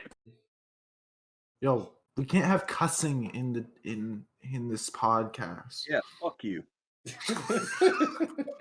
You set yourself up for that one, Jacob. I ain't gonna lie. You're saying fuck you to you. What do you mean? Oh shit, I swore. Get him out. Oh shit, you swore? Get him Man. out. Get him out, bro. Bruh. This is my second favorite Whether I Single. So I think this is my favorite, but I've listened to it like maybe 5 times because unfortunately there was something else that released that week. Oops. Yeah, I think for the first time in a long time, maybe not a long time, but I feel like for the first time this band is incorporating the harsh vocals without making them feel forced. In whatever the last 2 songs were, I don't even remember the name of them because they fell off that quickly for me. In my hand and goodbye. Yeah, whatever. Those songs, they Very exist, easy to look that's at a fine. track list. In my head is really good. Goodbye This is my song, favorite. this song, I feel like is the first time where they properly incorporated those harsh screaming vocals, and they don't feel out of place for me. I think the clean vocals have always been solid, but the unclean vocals have always been the part that threw me off. The unclean vocals sound like they fit in perfectly here and are a perfect accent to this song. And I am all for it. Yeah, it's a really well executed song. I guess this is how do I put this? I'm thinking of the words. This is the most we talked about consistent artists the whole episodes. This is the most consistent song, I think, of the singles, in the sense that it feels very safe, maybe? Is this Yeah. so I'm not familiar with their older material, but is this generally what it sounds like? Yeah. Okay. Yeah, it's very. I mean, I guess it's safe in that regard. It feels like this is a tried and true formula with the vocal dynamic and the way that it's arranged, and they're just doing it really well. I guess would be the way that I would put it. Not to say that it sounds like uninspired or anything. Like it's not a dig. It's saying that they've taken something that works and they've proven that it can work, and they've done it really well. And I think that because they've stuck maybe a little closer to what's safe, that's why this is so solid in my second single. I love the vibes of In My Head, more so than this, and so I've kind of gravitated more towards that, but this is just a really good song. If Weather Eye are going to make metalcore, I want it to sound like this. Yes, absolutely. I think the only thing that we haven't really mentioned yet is the breakdown of this song. It goes hard. Which is, it goes hard. It's a solid breakdown. It's a metalcore breakdown. Just got to make mention before we move on. Hostile Array are back with a brand new song called Heavy. This heaviness is weighing on my chest tonight, drowning in my doubt. I'm scared to be left here alone. This is the last song from last year's recording session that they did. And I think they just started a new one not even a few days ago. So we're probably going to get more songs this year from them. I really liked this, actually. I think it's my favorite. This is in close contention with Bloom. I think Devil is still underwhelming. I think this band has peaked with Paranoia. That song still fucks. But this is a really solid song from them. I think this can compete pretty well with Paranoia.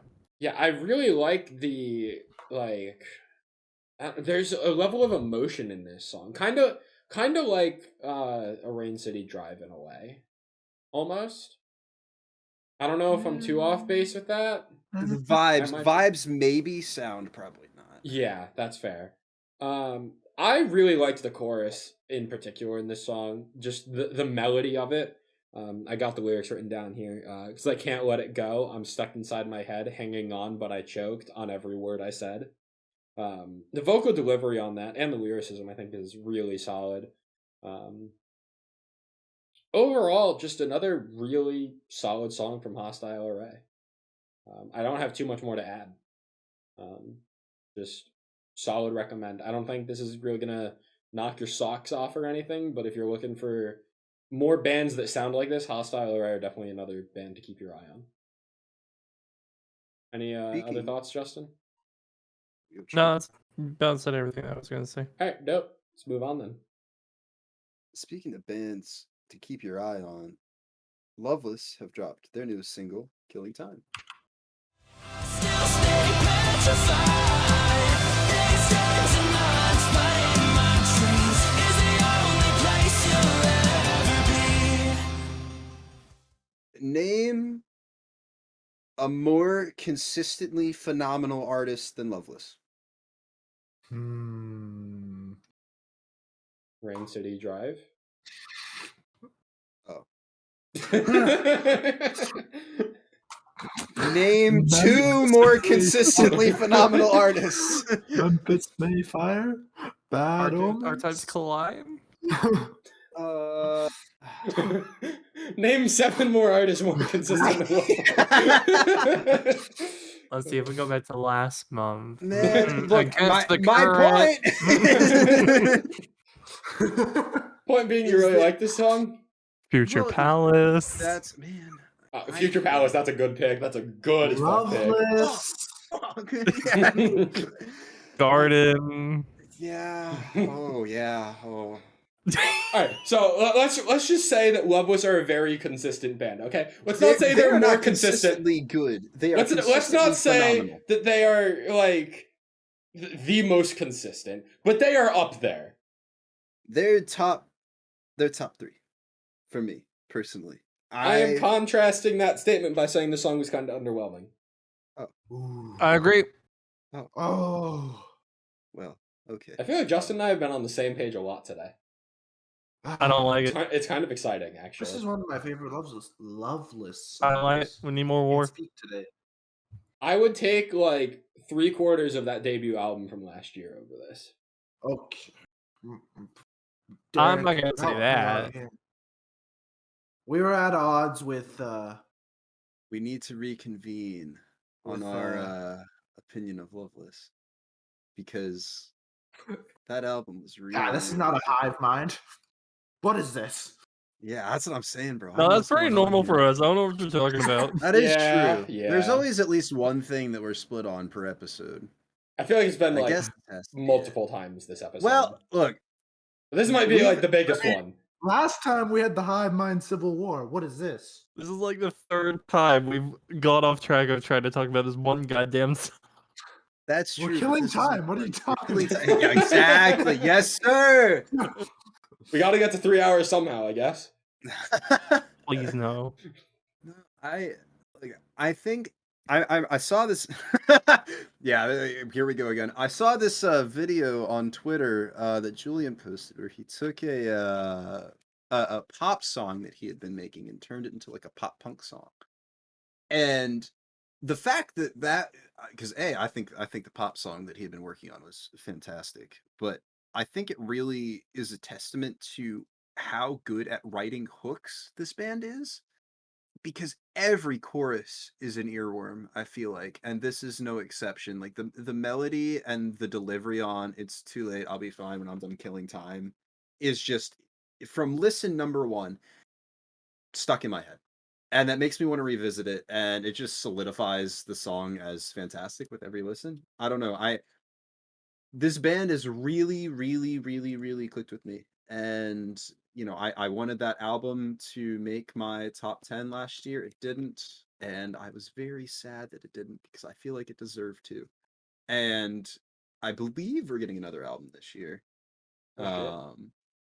So, you know, another top 10 contender to come out, riding off the success of, I guess, some of the songs of the last album, especially their cover of Happier Than Ever. Loveless at 500,000 monthly listeners. Dang. Oh, shit. Let's go. Yeah. Holy. Which, Big. you know, is extremely impressive for a band with no label. Somebody sign Loveless, please. Give them the record deal and get them in there, because Or this don't, band if is they're doing just fine by themselves, I True. guess. true. It's more so I want to see them succeed and pursue music full time, and I don't know if they're at that point. Maybe. Got it, yeah. I want their success. As somebody who's been with the band since like the first or second single dropped, we need it. I want to see them eaten. I want to see them succeed. Can we get a Loveless tour, please? Can we get a what? Loveless tour. Oh, yes. They are performing at a festival.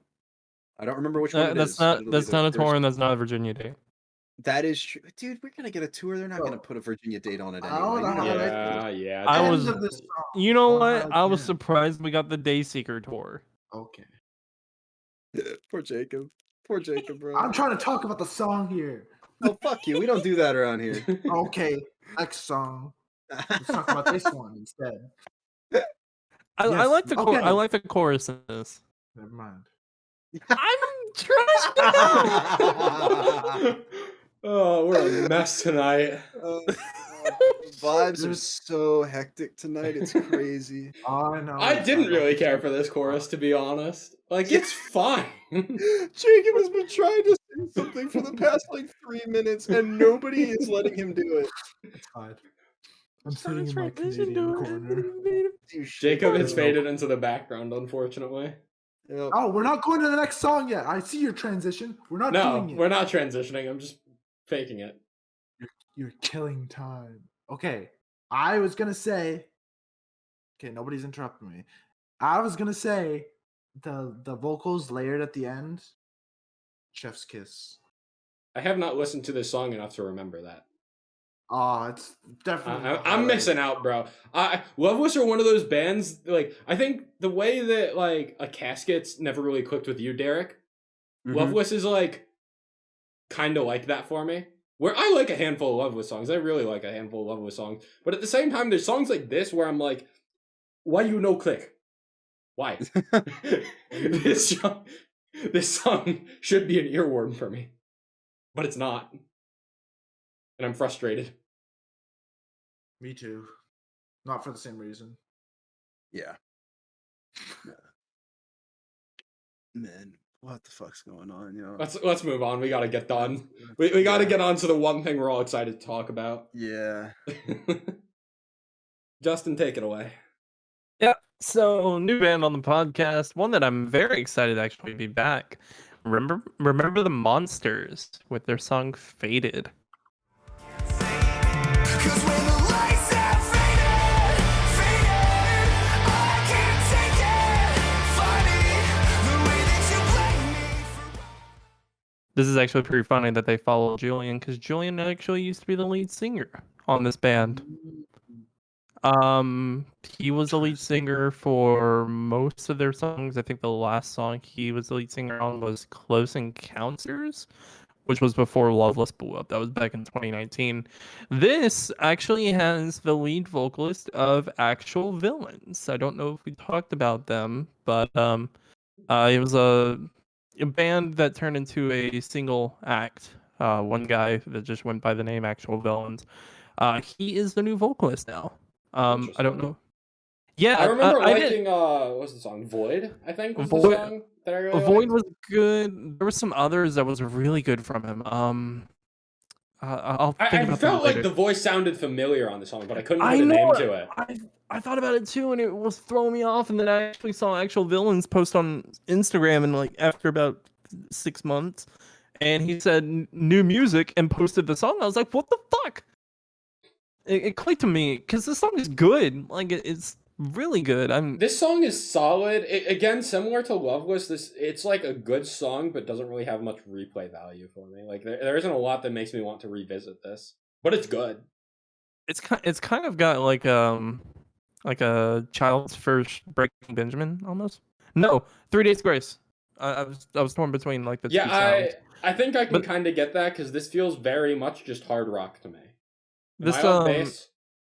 well no, because this is you could definitely get this off of what's that album that 1X. 1X was the 3 Days Grace album. I feel like this fits really well with like stuff like Never Too Light and Animal I Have Become. There's a classic. I know. I need to go back to that album. I'm probably gonna 9-year-old listen. Derek playing Wizard 101, listening to Animal I Have Become by 3 Days Grace on the iPod Touch, bro. Oh, yeah. I'm probably gonna Now go back there's and the listen to those vibe. songs tonight. Just cause, man. Well, 3 Days Grace have a new album coming out soon, by the way. Everybody go check it out. The lead single was really good. Go, go, Good. go. I might check that out then. But this song had some really good vocal delivery, and I thought the instrumentals were pretty solid. If this is how this band's gonna sound now, if you guys like Julian's vocals, please go check out Close Encounters and Sync from this band, because this band did really well. It's upsetting that they didn't do too high of numbers when Julian was in it. But it's good to see now that Julian's prospering with Loveless, and this band still has 37,000 monthly listeners. So Hopefully this is Good the to- kickstart of a new future for them. Because I Yeah, think there's a lot of potential here. there's a ton of potential. I'm really excited to see where this goes. I think that'll do it for the singles of this month. I feel like we definitely dragged that out, killed a lot of time going on some tangents during the singles. But luckily, February was a little bit, I don't want to say dry, because that's not fair to what did release, but there was not a large quantity of albums to talk about this month.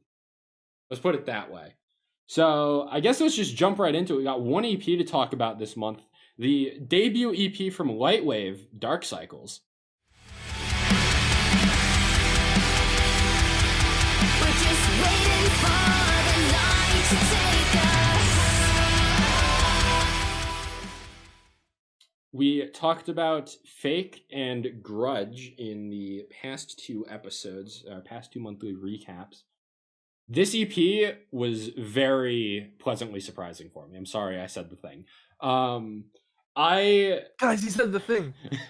When I first heard this band on Dreambound with the lead single Revive, I was like, oh, this could be another just like solid band to like fill that void of like it's like midweek. I'm kind of getting bored of what released last week. I need something to like fill in a gap until like the next big release or whatever. And that's kind of what I expected this band to be. And now I am really enjoying just about everything I'm hearing from this band. Fake in particular was incredible. That is still my favorite song on this EP by far. The breakdown on that song in the middle of it just blew me away the first time and still does every time I go listen to it. But overall, like this EP is consistent quality from track 1 to the final track, Serenity, which is my second favorite song here. I just female vocals with post-hardcore, even like metalcore instrumentation, entirely clean vocals other than the feature on Grudge.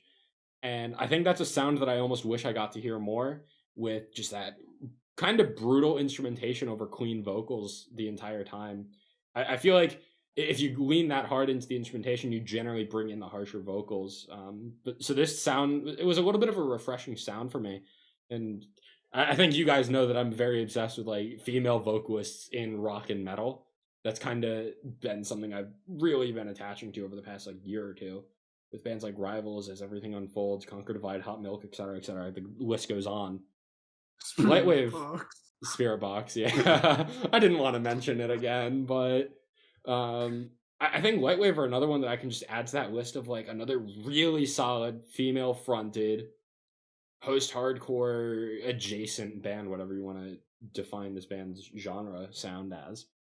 I really enjoyed this. I thought that Fake might just be an outlier with how good it was, but I really enjoyed everything here. Revive and Grudge were both better than I remembered. Fake, still a standout, and Serenity was the big new song that I had on repeat for the weekend that this came out.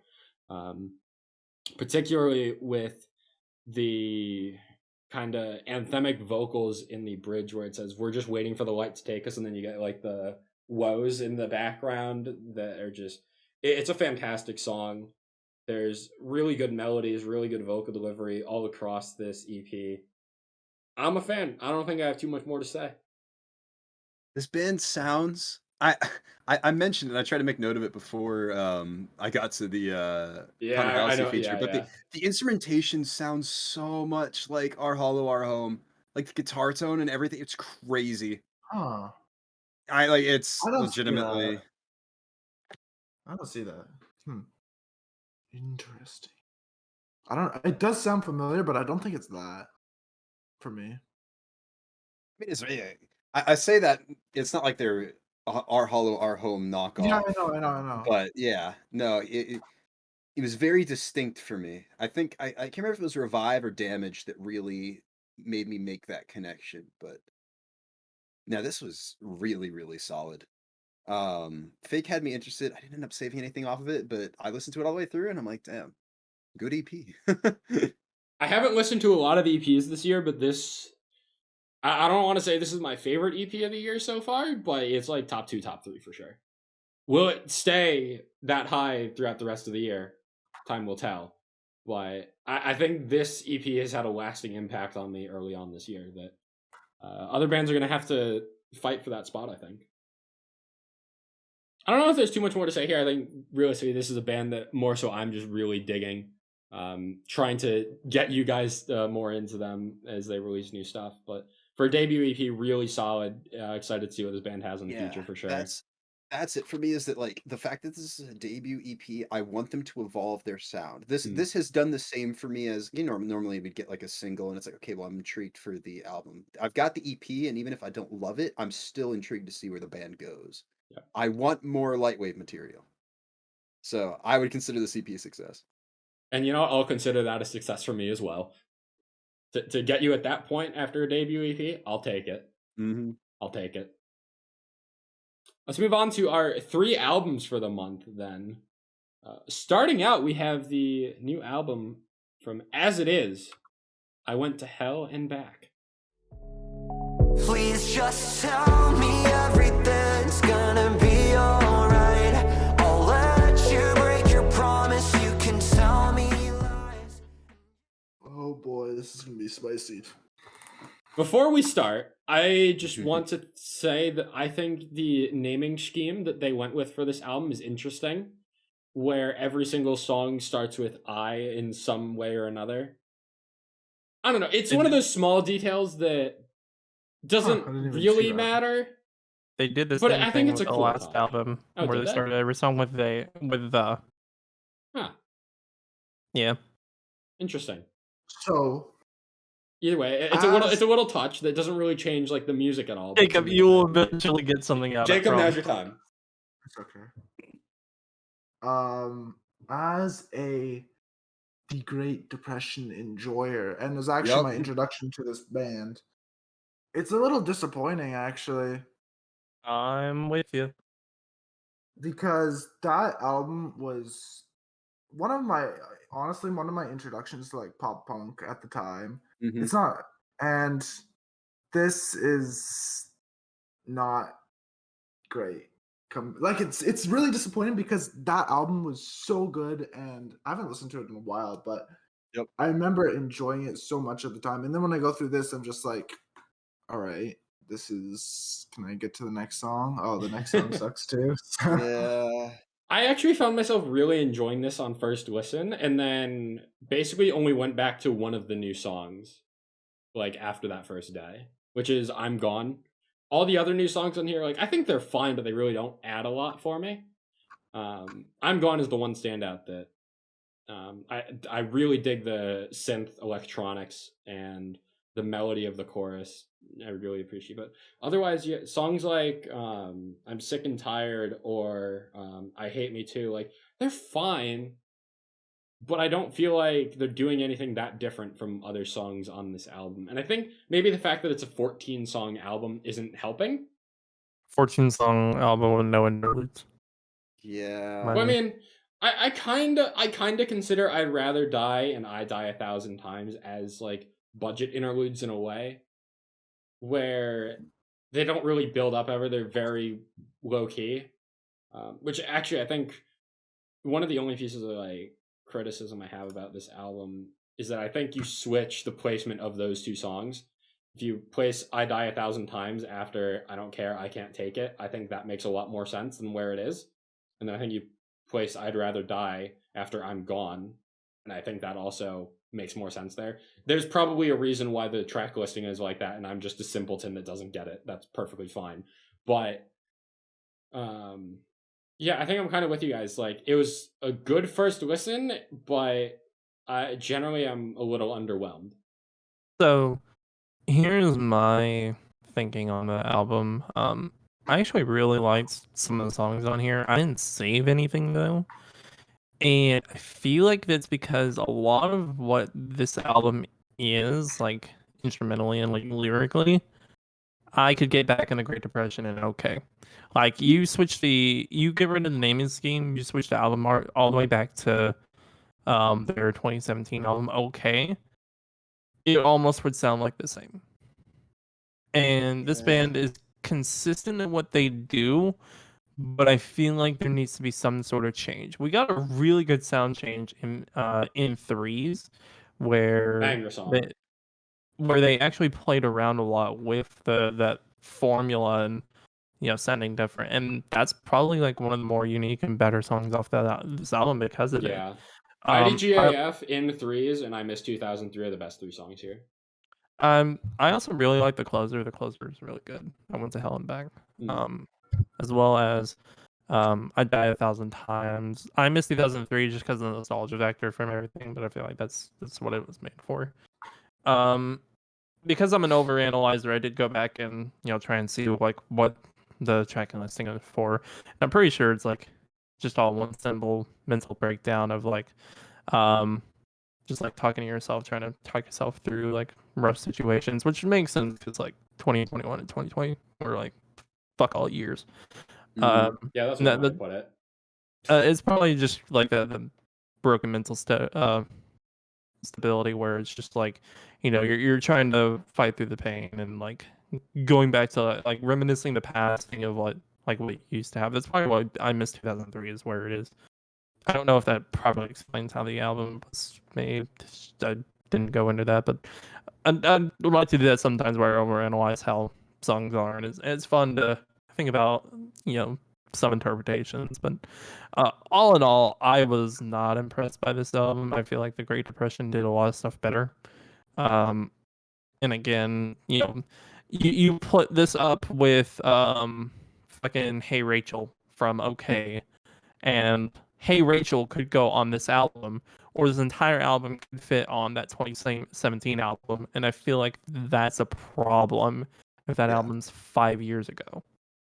Yeah.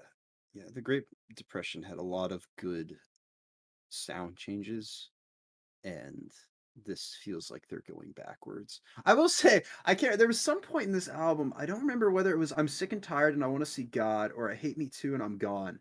But I got past whatever song was before it, and I was like, I miss when Set It Off had an edge to them. And then the next two songs were just like, they had like screams in them, and I was like, huh? Like it gave me whiplash. I was like, did I just manifest that? I want to say that's probably I Hate Me Too. Do you mean As It Is, or are you talking about Set It Off still? No, You As said It Is. you said Set It Sorry. Off. No, my bad. Sorry, it's because I was Confused. looking at the in Yeah, you were looking in list. My threes, bad. yeah. No, I fucking hate Set It Off. Except the Christmas song. Except the Christmas song. No, including the Christmas song. No, the Christmas song bangs. Yeah, Anyways, whatever you say. No, the closer's good. Closer's the only song I saved off of this. The other 13 tracks I could do without them. The opener's good too. add that to the track list. I could do without him. Yeah, exactly. I fell off a little bit with IDGAF, but I think that overall, the opener and the closer are the two most solid songs on here, and I was feeling in threes for a little bit. I think it's a neat concept and something that this band hasn't done before, which, as much as we've said they kind of returned to an older sound and didn't really progress their sound, the in threes was a very good branch out of experimentation. Even if I didn't love it, I respect it. Yeah, I don't know. It's just okay. It's there. It's middle of the road. Yeah, I think that's how I'm gonna, 6 months from now when I'm looking back at all the albums I heard at this point of the year, I'll think of this As It Is album as it's fine. I enjoyed my handful of songs, but generally it didn't leave that much of an impact on me. I also think the Great Depression, they were a lot better at being emotional in their songs. These just feel like they're Yeah. There's no emotion in these. Yeah, which or less emotion, I'll say. Yeah, it's a lot. And I think about songs like "Boys Don't Cry." Yes. Where, yeah. I kind of want to say that there is emotion on this album, but it's bland. Yeah. I think that's a better way of putting it. I think me anyway. I think part of it is too that whatever it's called. Hold on, let me pull up the two songs I'm thinking of, because hold on. Great Depression.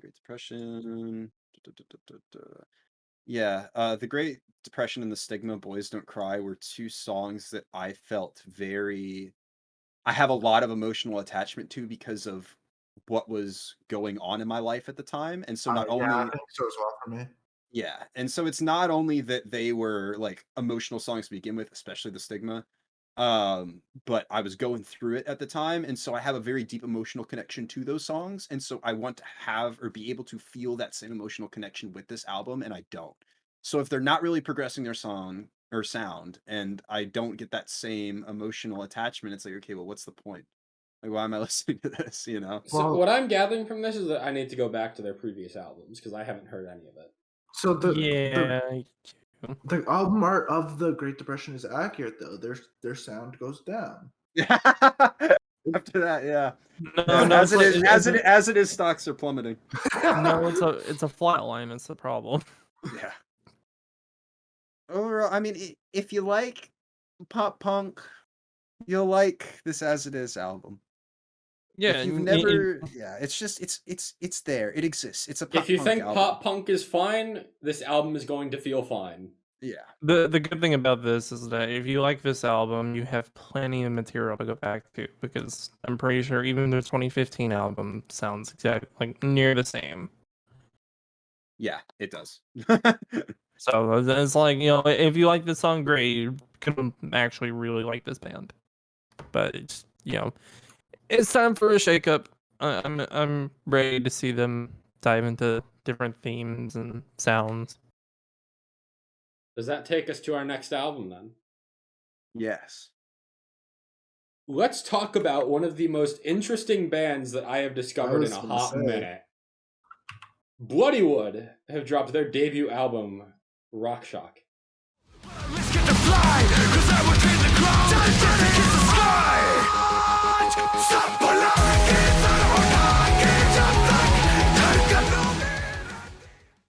I definitely butchered the pronunciation on that, but fuck it. We're gonna butcher a lot of. We're gonna butcher a lot of I'm not pronunciation. even gonna here. bother, bro.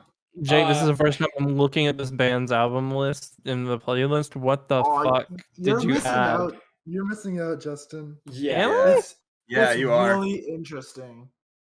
This is some of the most creative shit I have heard in a long time. Indian metalcore. I can't think of, like, the closest comparison I have is all that, like, Japanese metal that shows up in my YouTube recommended every couple of months, and then I go on, like, a 3-day period of, like, holy fuck, Japanese metal is incredible, and then I never listen to it again. Except the thing is, this album actually has a ton of staying power for me. There are 2 bands that defined my month of February. It is this one and the one we are talking about next. But before I get too deep into my thoughts here, I want to see what you guys think about it, because I feel like I can go on for a while here, and I feel like there's a chance that I'm just going to steal everything you guys have to say, so I want to give you guys a chance first. I think the cultural influences in this carry the... Like, it makes them unique, basically. Oh, yeah, absolutely. Yeah, I wouldn't say, like, it's like my favorite thing to listen to, but just like the concept, it intrigues me so much that I want to listen more. It's one of those things where it's like you're just curious, you know. It's interesting. I think is the like I sat down and I listened to this, and I was just kind of like vibing the whole time, like not in the sense that this album is like instrumentally vibey, but every song to the next feels like it's got elements of the last, but there's something new to listen to every time. I don't know. It's very upbeat as well. Oh yeah, definitely. I think I'm at a weird point with the lyricism, because a third of it I can't understand, and then another third of it is like kind of cringy. Like there's one bit where he rhymes like WWE with into UFC. Yeah, I've got that line written down. Yeah, and I was like, you want me to say it real quick? quick? Yeah, hit me with it. We're just saying you better do the shit you say you're gonna do. None of that fake shit WWE, because you know we keep it real like the UFC. Yeah, and I was like, all right, whatever, sure.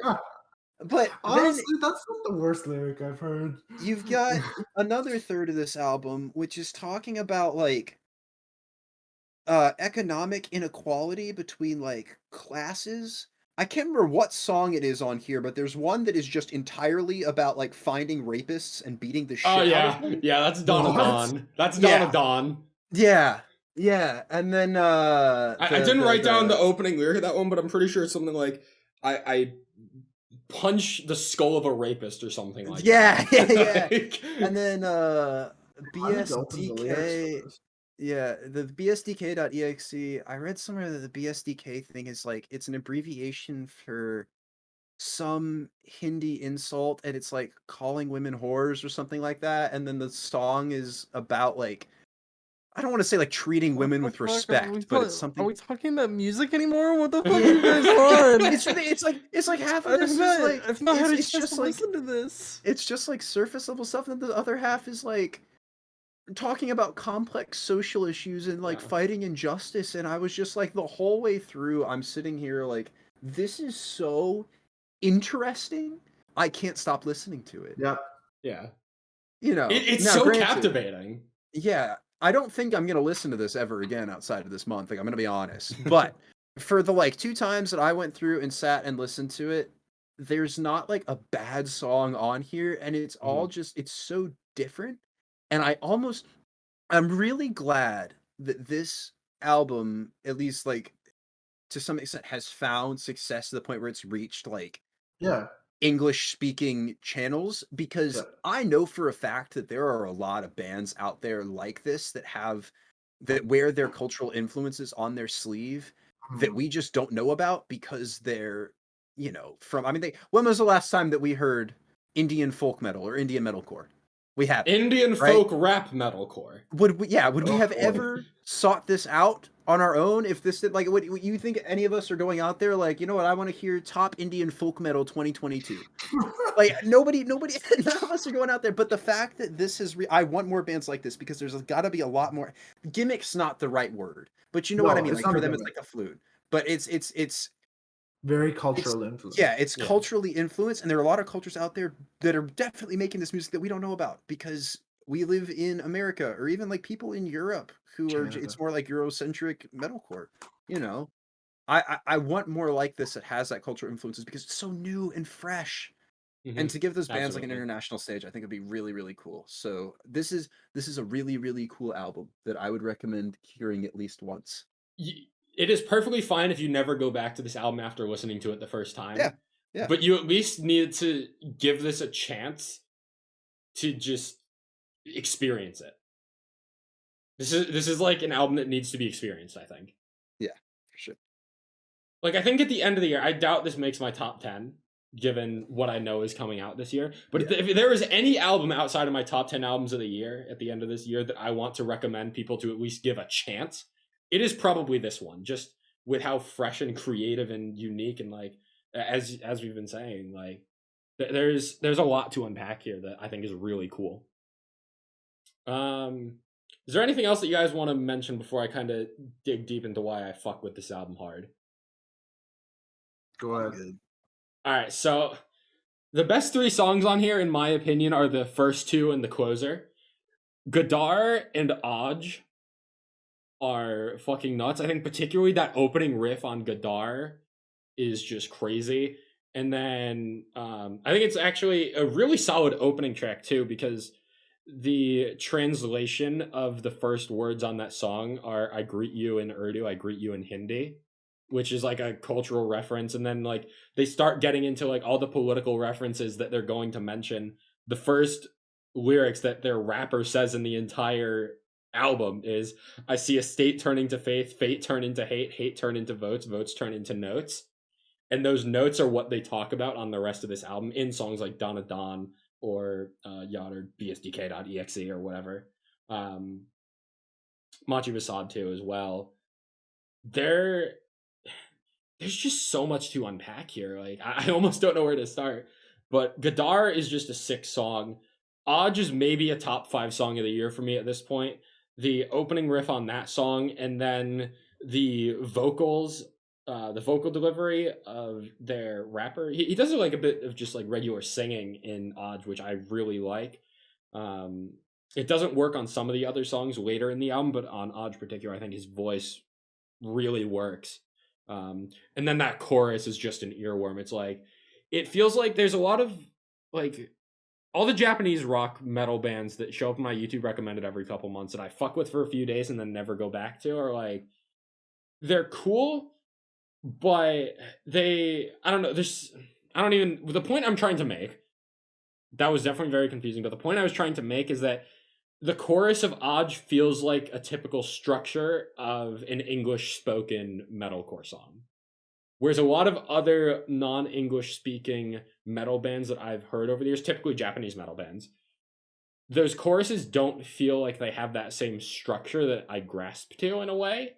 But Aj has the hook and the melody, even if I have no clue what the fuck he's saying other than Aj says today. Whatever the else he says in the chorus, I don't know. I'll have to look up lyrics, but that chorus has really stuck with me. And then you also get the flute solo in Aj, which is incredible. And then you follow up that flute solo. The moment that kind of broke me is when you get that flute solo and you're like, oh, hell yeah, flute solo? That's dope as fuck. And then the flute solo ends and you get the symphonic female vocals in the background. And I'm like, bro, you can't just keep one-upping yourself like that. Like, Yeah, I think the instrumentation all throughout is. oh yeah, the really- instrumentation is fucking nuts. Yeah. I never thought I would like an album that I'll understand less than half of the lyrics to this much.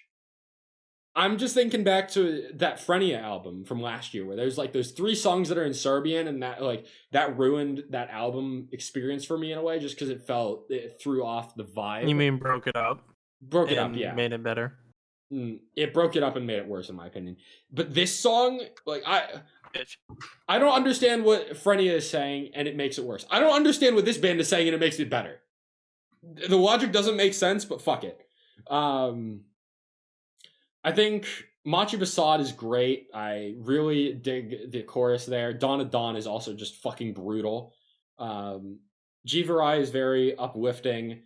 I think the one weakness that I have to point to this album is their rappers' kind of more emotional singing voice on songs like Endurant and Yod, where I don't know, there's something that just feels off, where he's singing an Aj with like power and confidence.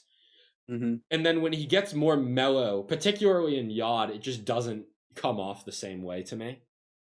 But that's like really the only complaint I have here. The instrumentation, I mean, the typical metal guitar, drum, bass sounds great. All the Indian influences on top of it are even better. And then, even though I don't understand what they're saying half the time, the vocal delivery is fantastic. And overall, this is an album that I never thought I would enjoy as much as I do, and I'm super glad that I decided to give it a listen. I'm looking at my notes here. There's only one other line of lyrics that I wanted to bring up from Gadar, which are basically where, I mean, I've already said like half of the lyrics of Gadar at this point, but there's a line in that song where it says, "I don't need no gun, I bring the fire and fury of the third world, son." And I'm like, hot damn, that's bars. That's spitting bars right there, as far as I'm concerned. In contrast to, we keep it real like the UFC, but yeah, you win some, you lose some. You win some, you lose some. I mean, I'm sure English isn't their first language, so the fact that they're even saying lines in English as creative as they are here is a bit impressive, I think. Yeah.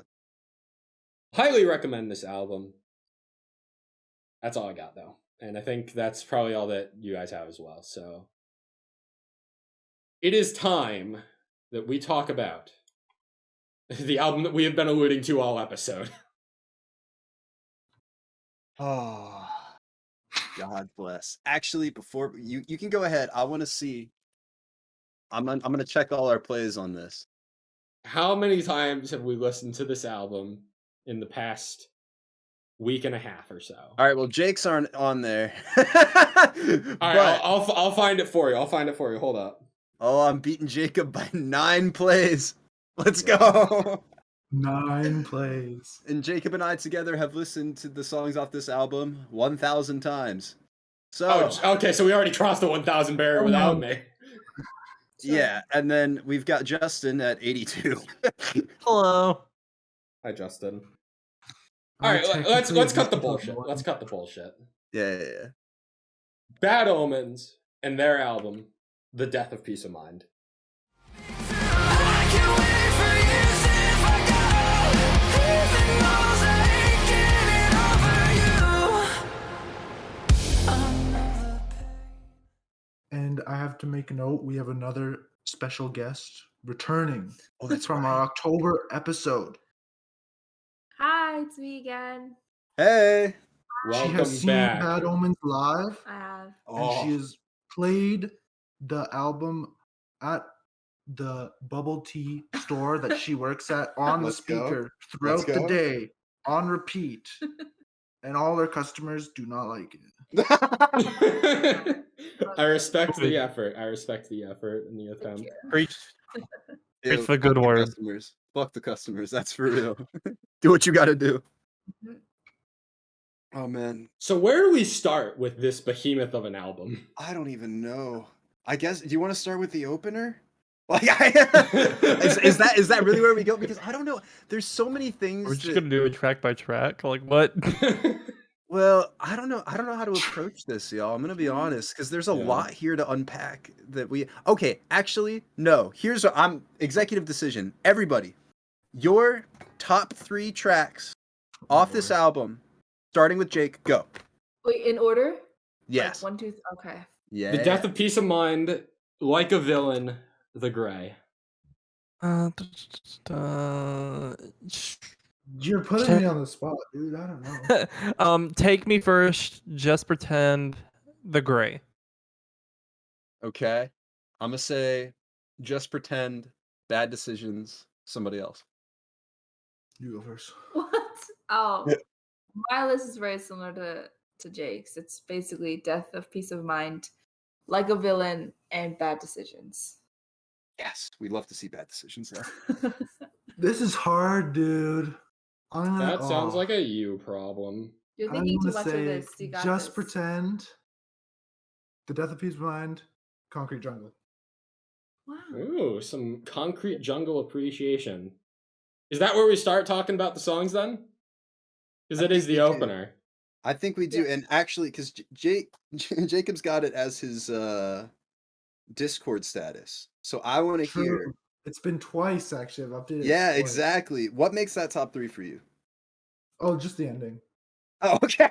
You know, fair enough. I love the, I Wow. love the whole build up, and then I honestly, when I first heard the song, I actually thought it was underwhelming because it took so long Yep. to get to the Yeah, we didn't like it. get to the point. But then You re-listened to it a couple times. more than Yeah. a couple. Yeah, a lot of times. Kind of grows on you. It grew on me a lot as an opener in general too. Like the song being good aside, I had my fucking Google Doc or whatever where I rate everything, and I had it pretty low as an opener in general because I was like, yeah, it's whatever. I agree. I thought it took too long to build, but Mhm. after like my 20th listen to the album, I was like, damn, this fits pretty well. Pretty good, yeah. Yeah. Also, update. I have the official stats on how much I've listened to this album since it came out on the 25th. The Alrighty. total number is 341. Okay, so we got 341 for you. So we'll say 350. How'd You know, Jacob and I are basically at 500. You know, we got Justin at like 80.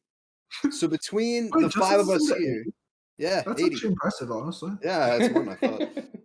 Excuse So me. between the 5 of us here, we are definitely over 1,500 total plays on this album, and it came out 2 weeks ago. Less than. Right? Less than 2 weeks ago. That's ridiculous. I hope Bad Omens enjoyed the $3 in cash from Spotify revenue. From our Spotify. Each band member can get $50 from Sad us. part is, Jake, you buying the CD was more than all those books True, combined. true. That's True. Hey, I bought tickets to next week, so I've supported. Mm-hmm. facts. It's this Friday. You're right. Are you looked at them are from you a buying a distance. CD or an album when you go to the Okay, show? this is what I'll do. If one of the or any of the band members go to the merch booth, I'll get it signed and then I'll buy it. CD? That's the only reason that's the only So you'll have way- them sign it on the table, just waiting for someone else to pick it Okay, I up. would buy it and then get it signed. You know what I mean? Yeah, yeah. You go up to them, you just pick something up off their merch table, hand it to them, go, can you sign this? Sign it. Here. Then you pay for it. Yeah, okay. Yeah, So- it goes up. It goes up $20. Yeah, I'm sure that could. Yeah, exactly. Remember when we were going to talk about Concrete Jungle? Yeah, Yeah. you did, bro. We did. I kinda feel like we wait, didn't. wanted We gotta add talk something. about the It's 'cause atmosphere. that's I all he wanted had to add say. something. birds and stuff. Stop, that's what I was gonna say. Okay, say I was it. gonna say the more you listen to the song, you realize that there's actual jungle sounds in the background, like birds and forests. I mean, and I've listened to that song waterfalls like at and least 30, 40 times. How have I not noticed that? You The have one to thing be- that I picked haven't? up on, the one thing I picked up on from Concrete Jungle is that it uses the same synth thing that the Death of Peace of Mind has. Yeah, yeah. So I Oh. figured that was a bit of like a teaser for what's to come. Kind of like skipping forward with what it cost being an interlude into Like a Villain. Concrete Jungle kind of does the same, using moments from Death of Peace of Mind and maybe other tracks too. But most notably that little synth thing that makes the Death of Peace of Mind incredible. I want to. So overall, an incredible opener. Yes, you can go. Sorry. What's up? So from what I heard, that Bad Omens started off as a metal band, but since the genre change of this album has been so different from what they usually put out, how is everyone taking it? Bad Omens can do no wrong. Period. Bad The Omens best were thing- not good before this album, but now that they've switched their genre, this is like album of the year. the best thing they've released. I'm gonna be honest. They just sounded like Bring Me before, and now they don't, and it's great. But they So- still do. They do, and it's the worst track on the album. Which They one are you sound like it in referencing? multiple Which one are you songs. referencing there? I'm talking about I Don't Want the Money. Okay, They do because actually, I no, they don't sound think like it a lot on that's Miracle wrong. as well. Yeah, no, I was gonna say Miracles, like that Yeah, but chorus. they sound better than Bring Me Ever has on Miracle. The so it's fine. chorus of Miracle is like, wait, did they just get an Ollie Sykes feature? Yeah, except he I, sounds I don't good. see. I don't hear it anywhere else on this album. Literally just that chorus. I hear it in Artificial Suicide.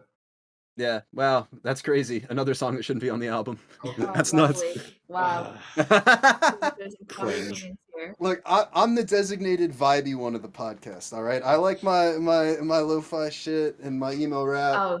and all so, that. so where the hell? So where the hell is Lo-fi. somebody else in your top 3 songs on this album? It was number 3 behind Bad No. Decisions. Me? Oh wait, was it? Yeah. I thought It it was Ju- just pretend. Just pretend Bad Decisions and somebody else. Honestly, I Lo-Fi could have sworn I sucks. heard something else. This is No, he that's said the somebody episode title. Like Bad Omens.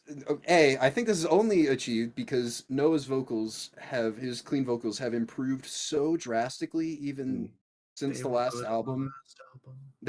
They were. They've just gotten Just a lot better. better. Yeah, exactly. And that enables the tracks like Bad Decisions, Who Are You, Somebody Else, even I would say the first part of Concrete Jungle as well. I don't think they could have pulled that off on the last album, or some of the notes that he hits in somewhere like Take Me First. I would before argue kind the of Gray as electronic well. interlude.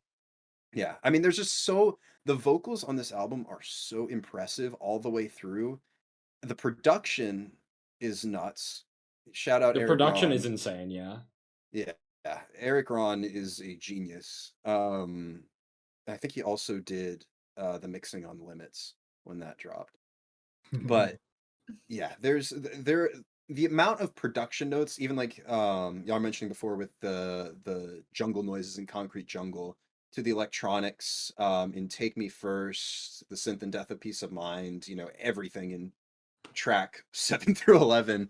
Even with something like I Don't Want the Money, What Do You Want From Me that I don't like as much, there's still the way that it's produced is so impressive, honestly. Like every aspect of this band is at its peak, I think, in terms of demonstrating what they can do.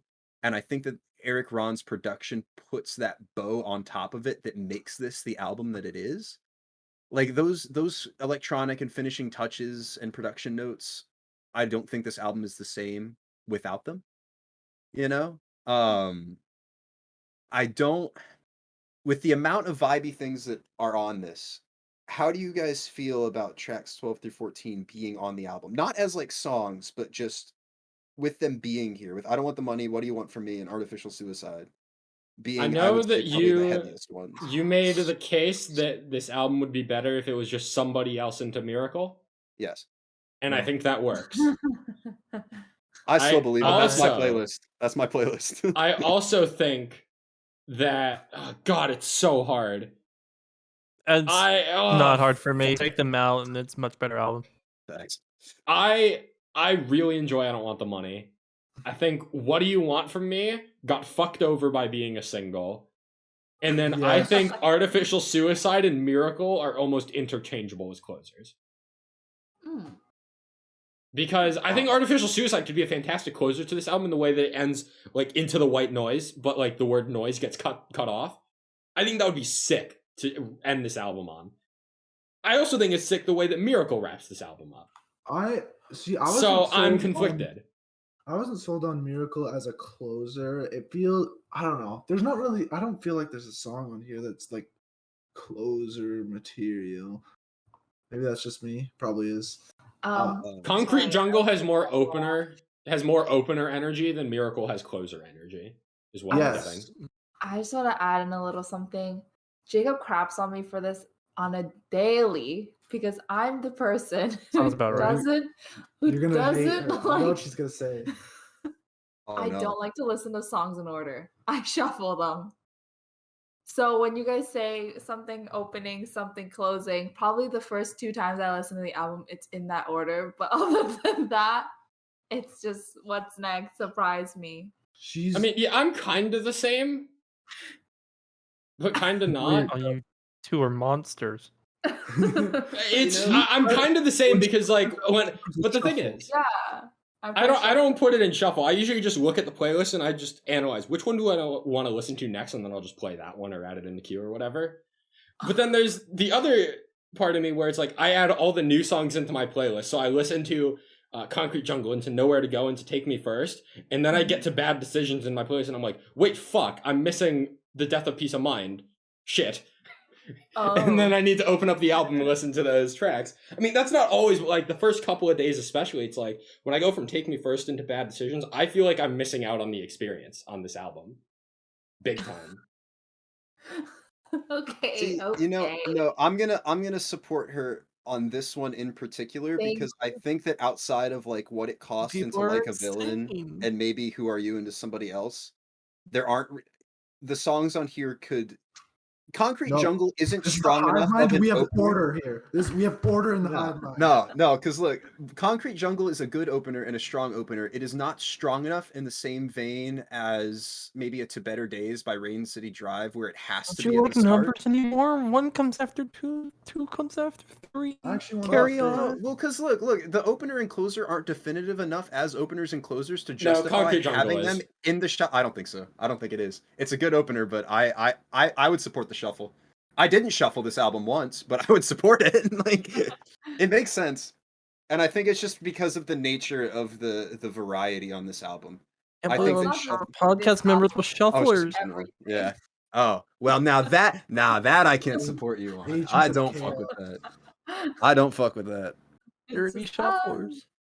Yeah. I wanted to say like the diversity, like you were saying, but I want to say like it sounds like so many other artists we listen to. Like there's a song I think I said Bad Decision sounds the vocalist or Noah sounds like Noah. the vocalist from Noya, and then like in Miracle he sounds like Ollie, and then in I think it's I Don't Want the Money he sounds like the dude from Paloma, and then like there's other songs that sound like Too Close to Touch, and then there's other songs that sound like see Rain Eric City wrong. Drive. Yeah, the Too Close to Touch influence is really what I pulled the most from, and I think it's just because I've spent so much time with Haven't Been Myself and those I'm Hard to Love But So Are You EPs, and then also too it's produced by the same guy as all those Too Close to Touch material. So say it's the same thing with that Monomania by The Word Alive. I hear a lot of that here, especially on a song like Take Me First. And again, I think it just comes down to the production choices. Can we quickly make note of the similarities to Chemicals by Normandy on that song? That too. Oh, which song? Chemicals by Normandy and Take Me First, the little electronic thing in the background of the chorus or whatever. Yeah, the melody is almost it's not identical, but it's really close. And like the pacing and timing of everything. I didn't hear it at first, but then I'm like, I literally can't compare it to anything else better, so Yeah. I think you're right. Which, Take Me First, I think has probably been the biggest grower for me on this album. And, that makes sense because Chemicals is my favorite song off Dark and Beautiful Secrets. But yeah, I've seen a lot of people on Twitter shitting on this album, saying that Just Pretend and Artificial Suicide are the only 2 good songs and everything else is just kind of there. And it really makes me upset because I really, really appreciate the musical diversity on this album.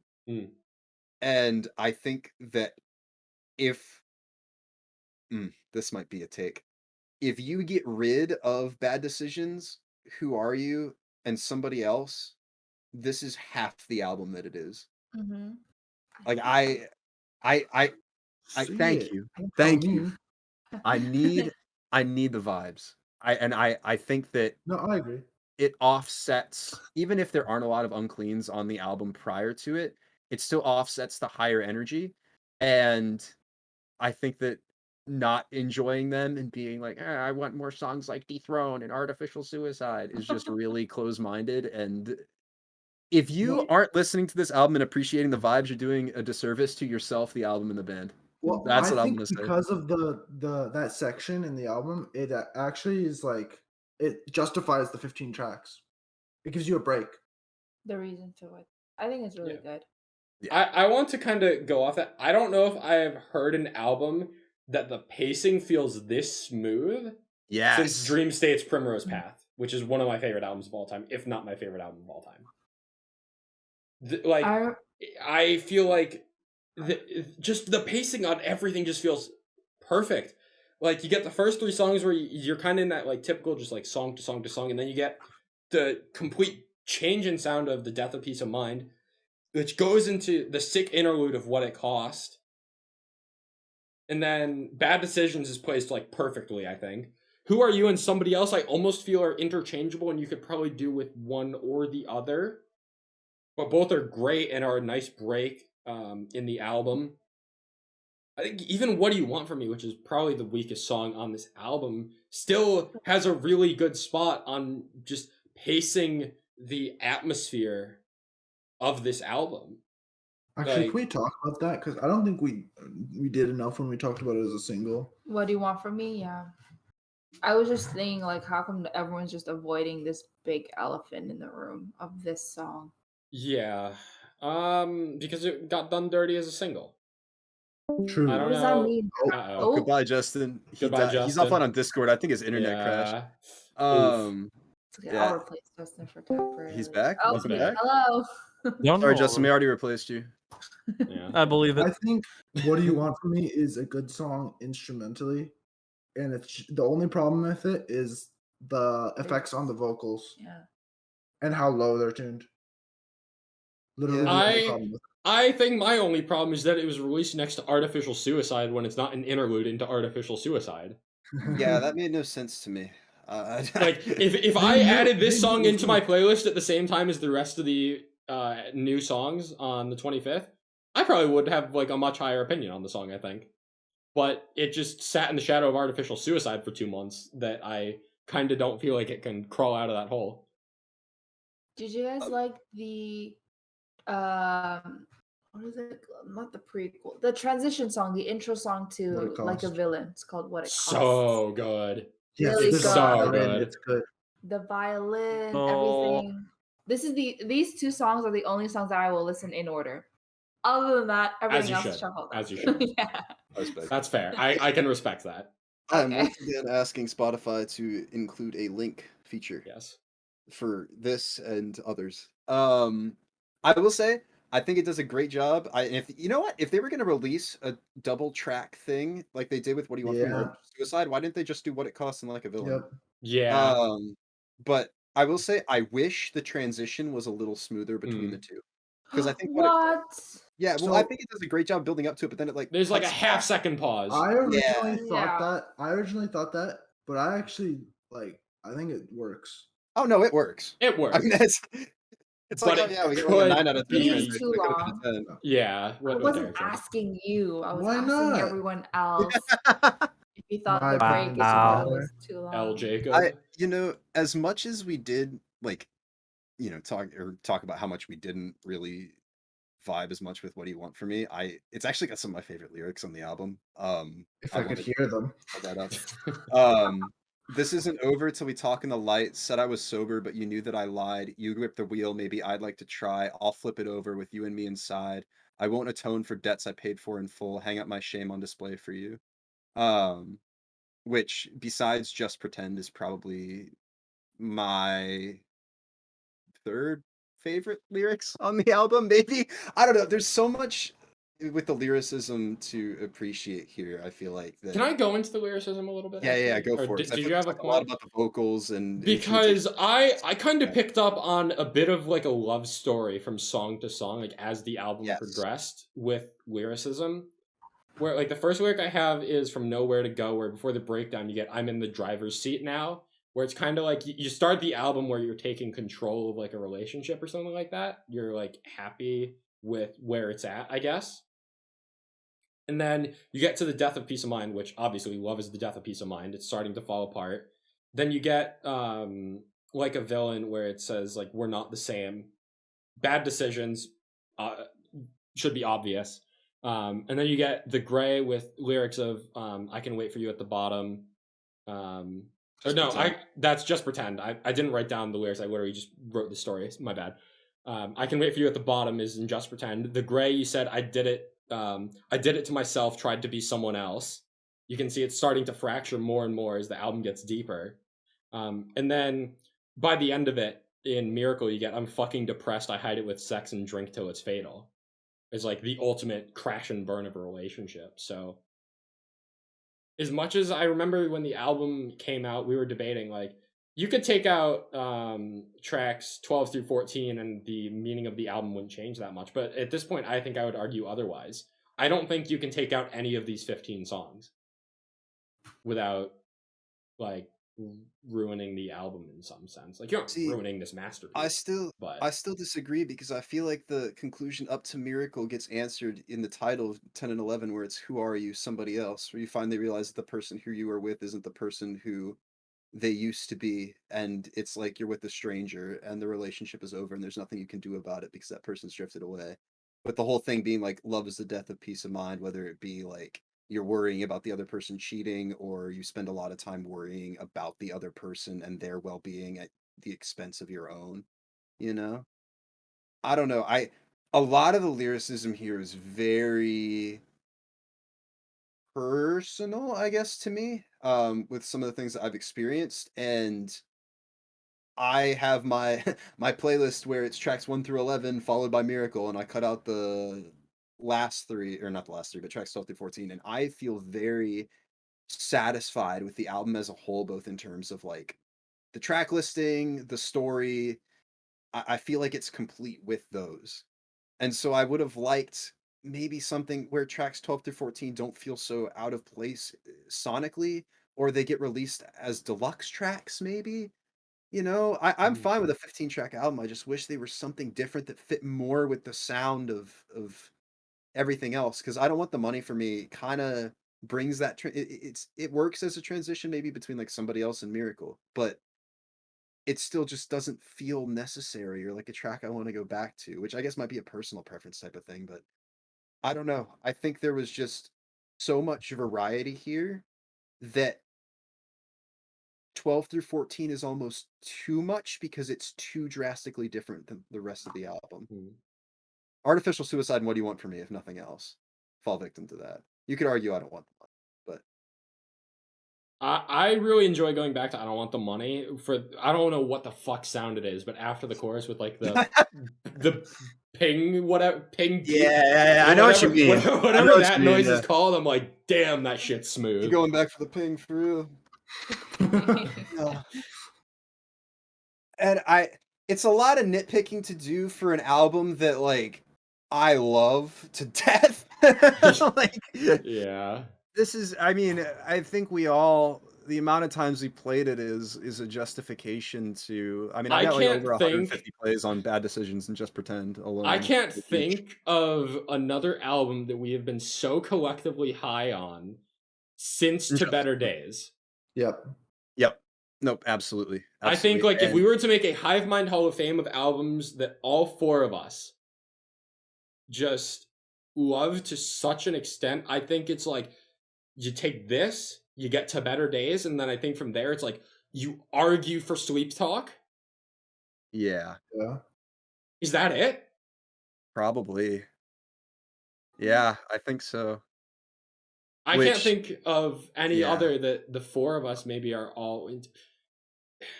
Massive testament to the talent of Bad Omens and just how good this album is in general. There is truly, I feel like we say sometimes that there's something for everybody on an album, and where it's like Normandy, where it's like, oh yeah, you know, there might be something for everybody. There is truly something for everybody on here. Like I have played Bad Decisions and Somebody Else for my sister, who was into like just straight up pop music, and she was like, send me this song, I'm adding it to my playlist. Yeah, as somebody into straight up pop music, I would have to agree. I haven't had a chance to play this for my other sister yet, since she's off at college far away from me. But the moment I get a chance to play it, actually probably next week over spring break, I am forcing her to like one of the 3 chill melodic songs on this album. Yeah, this album was actually. So I remember the last time I was on here, I was here for the Ice Nine Kills, their Welcome to album. Horrorwood. Yes, I'm gonna be so honest with you. I could only listen to that album when it's like broad daylight. No, because I'm a scaredy cat, the Yeah. dark, ghosts, I got all you. that stuff I don't mess with. So could you imagine me listening to this song about getting killed and all this stuff at like 3 a.m. in the morning? No. I honestly No, thought death was absolutely my not. doorstep. So for me to compare these two albums, it was a lot easier for me to listen to this song. It was so much more enjoyable. And except for I don't like What Do You Want From Me, and Artificial Suicide is a little loud because it's not what I usually listen to. Yeah. Other than that, Artificial yeah. Suicide definitely feels out of place on this album. Yeah, that's what Jacob said the It's- first time. It's a too. fucking banger of a song as far as I'm concerned, but it feels Mhm. very out of place Was. sonically. Yeah, Jacob thought that they just had to slap The What's it called? token heavy song. Yeah, they I said it wanted was to fan put a- service. That's what I said. they Fan wanted to put service, a yeah. heavy song in there just so they could say they had one. And then something else he did was he like went on Reddit and he saw these people complaining how they completely metalcore changed the subreddit. genre and all this stuff.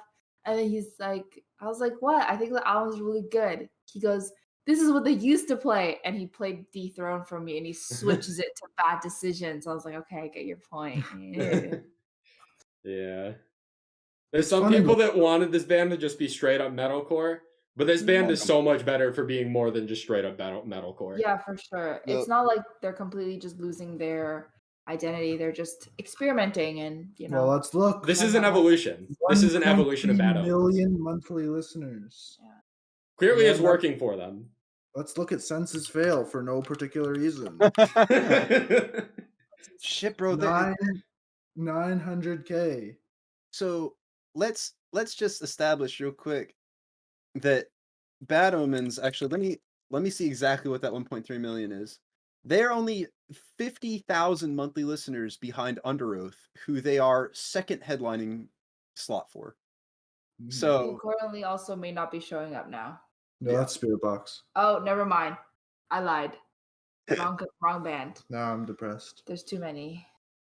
yeah, this band deserves all the success in the world, and people are like, oh, they sold out. I don't care. I literally do not give a shit. This band is so Yeah. much better than they used to be, and I love this on so many aspects. My favorite Bad Omen song does not come from this album, but this Wrong. album is leaps and bounds better than the 100%. prior two albums. It is not even fucking close. What's And your I had Finding God Before God Finds Me in my top 10 albums of 2019, and it is not fucking close to this. Mercy's your favorite Bad Omens Yes, song, right? yes. Yeah. And then Limits. And then Limits, and then like 7 tracks off of here before anything else. favorite? Is there anything more to be said? We've said a lot. We have said a lot, and it's because We this have album said a lot. deserves every bit We of need it. to talk about the horns in Miracle. The whole Oh yeah, Okay. they stole from the score. I was gonna say they sound like Bring Me, like it. You mean they made Oh, it yeah. better? Well, yeah, Sounds like that's something true. off it. They made the It score sounds better. like They made yeah, Bring Me better. they made the score better. Yeah, they did the Another- score song better than the score, and that's just not I something I think ever that expected just to shows say. the diversity of Noah's vocals. Yeah, I can't believe that we've been discussing this album for what 25, 30 minutes at this point, and I still feel like I haven't really been able to appreciate Nowhere to Go and Somebody Else properly. Mhm. Well, Nowhere to Go is my most played song since the album came out. I'm like close to 70 plays on it at this point, I think, which compared to you, Derek, is not as insane, but I got a couple. Listens on. Actually, I'm gonna go find out exactly.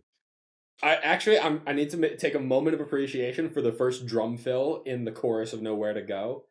It's only in the first chorus of that song, but I hear that and I'm like, oh yeah, I'm in for a fucking ride, dude. Like, they didn't need to add a drum fill on the first chorus. They could have saved the drum fill for the final chorus like most bands do. But no. Bad Omens are just built different. I think I need to make my closing words on this album what I tweeted for like 4 days after the album came out. And it is just that it is simply unfair for a band as good as Bad Omens to exist in the same world as every other band that released music on February the 25th.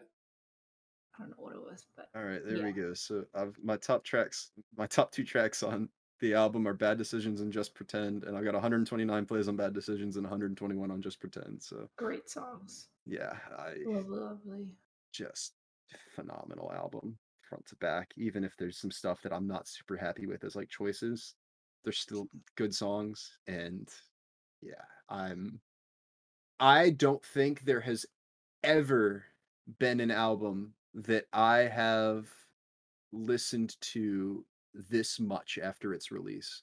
The only other comparison that I have is Amaranth's Helix in 2020. And at this point, The Death of Peace of Mind is close to overpassing it in how many times I've listened to that album. Yeah, So I don't know. I've been around for two new Dance Gavin Dance albums, and even Afterburner, I didn't listen to this. Man, I listened to Afterburner a lot.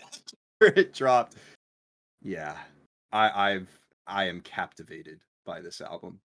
It is Great way to a put it. work of art. a work of art for certain. Absolutely a work of art. So now is there anything more for us to say on this album? Or are we good to start wrapping this show up?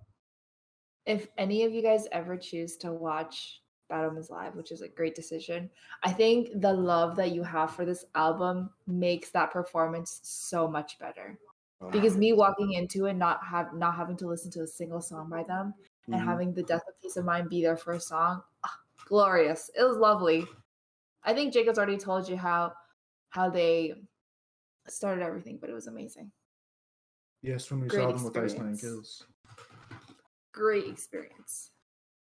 All right. I think it's about time that we wrap this up. I was gonna say, does that do it for February? What a What a month. way to end it, though. Yeah. Shit, man. What a month, carried on the back by a singular album in red. That's maybe a little disingenuous. If it's you want to true. keep up to date with the podcast, you can follow on social media at HiveMindRadio_ on Instagram and Twitter to get updates on when we're going live with our next episodes. Any other music stuff we're up to. My radio show, this is my last semester of college, so I'm doing a couple more weeks of this radio show before I graduate, which is a little sad, but we'll see if that goes anywhere beyond college. I don't know. You can subscribe to our YouTube channel to watch these episodes live at the beginning of every month. Feel free to interact with us in the chat if you're around. And then also be sure to follow us on Spotify, Hivemind Radio Recap, where you will be able to listen to these episodes, the audio version without the YouTube version video. Just want to mention and throw out again, you should probably be following us because we've got some plans coming up. Yes, sir. We've got a follow-up episode, I believe, coming by the end of the month. We'll go more into that when that arrives. And we got more stuff coming. I'm really excited for a lot of stuff that's coming this year. Absolutely. We're just getting started. It's only February. I'm going to call this the weakest month of the year. For me. In In terms of singles. How long do we Okay. talk about this album for? In terms of singles, shush. Singles, maybe. Singles, maybe, but that's still a big maybe. No, we spent like half an hour on the album. Mm-hmm. February cannot be the worst month of the year simply because one band released a 15-song album. Facts. Yes, as it is. That was 14. You're wrong. Do math. No, remember Derek added another song. I don't remember what it was called, but The last No. one? to As It Jacob's Is trying to album. end this. Oh, yeah. Never mind. It was a bad It joke. don't matter. Nobody remember what I said. It don't matter. It's okay. So yeah, that's going to do it for this episode. Thank you for listening. Have a good night. Have a good afternoon. Have a good whatever time of day it is for you out there whenever you're listening to this. And we'll see you next month with our March recap. Peace, peace. For year Bye. 2. Bye.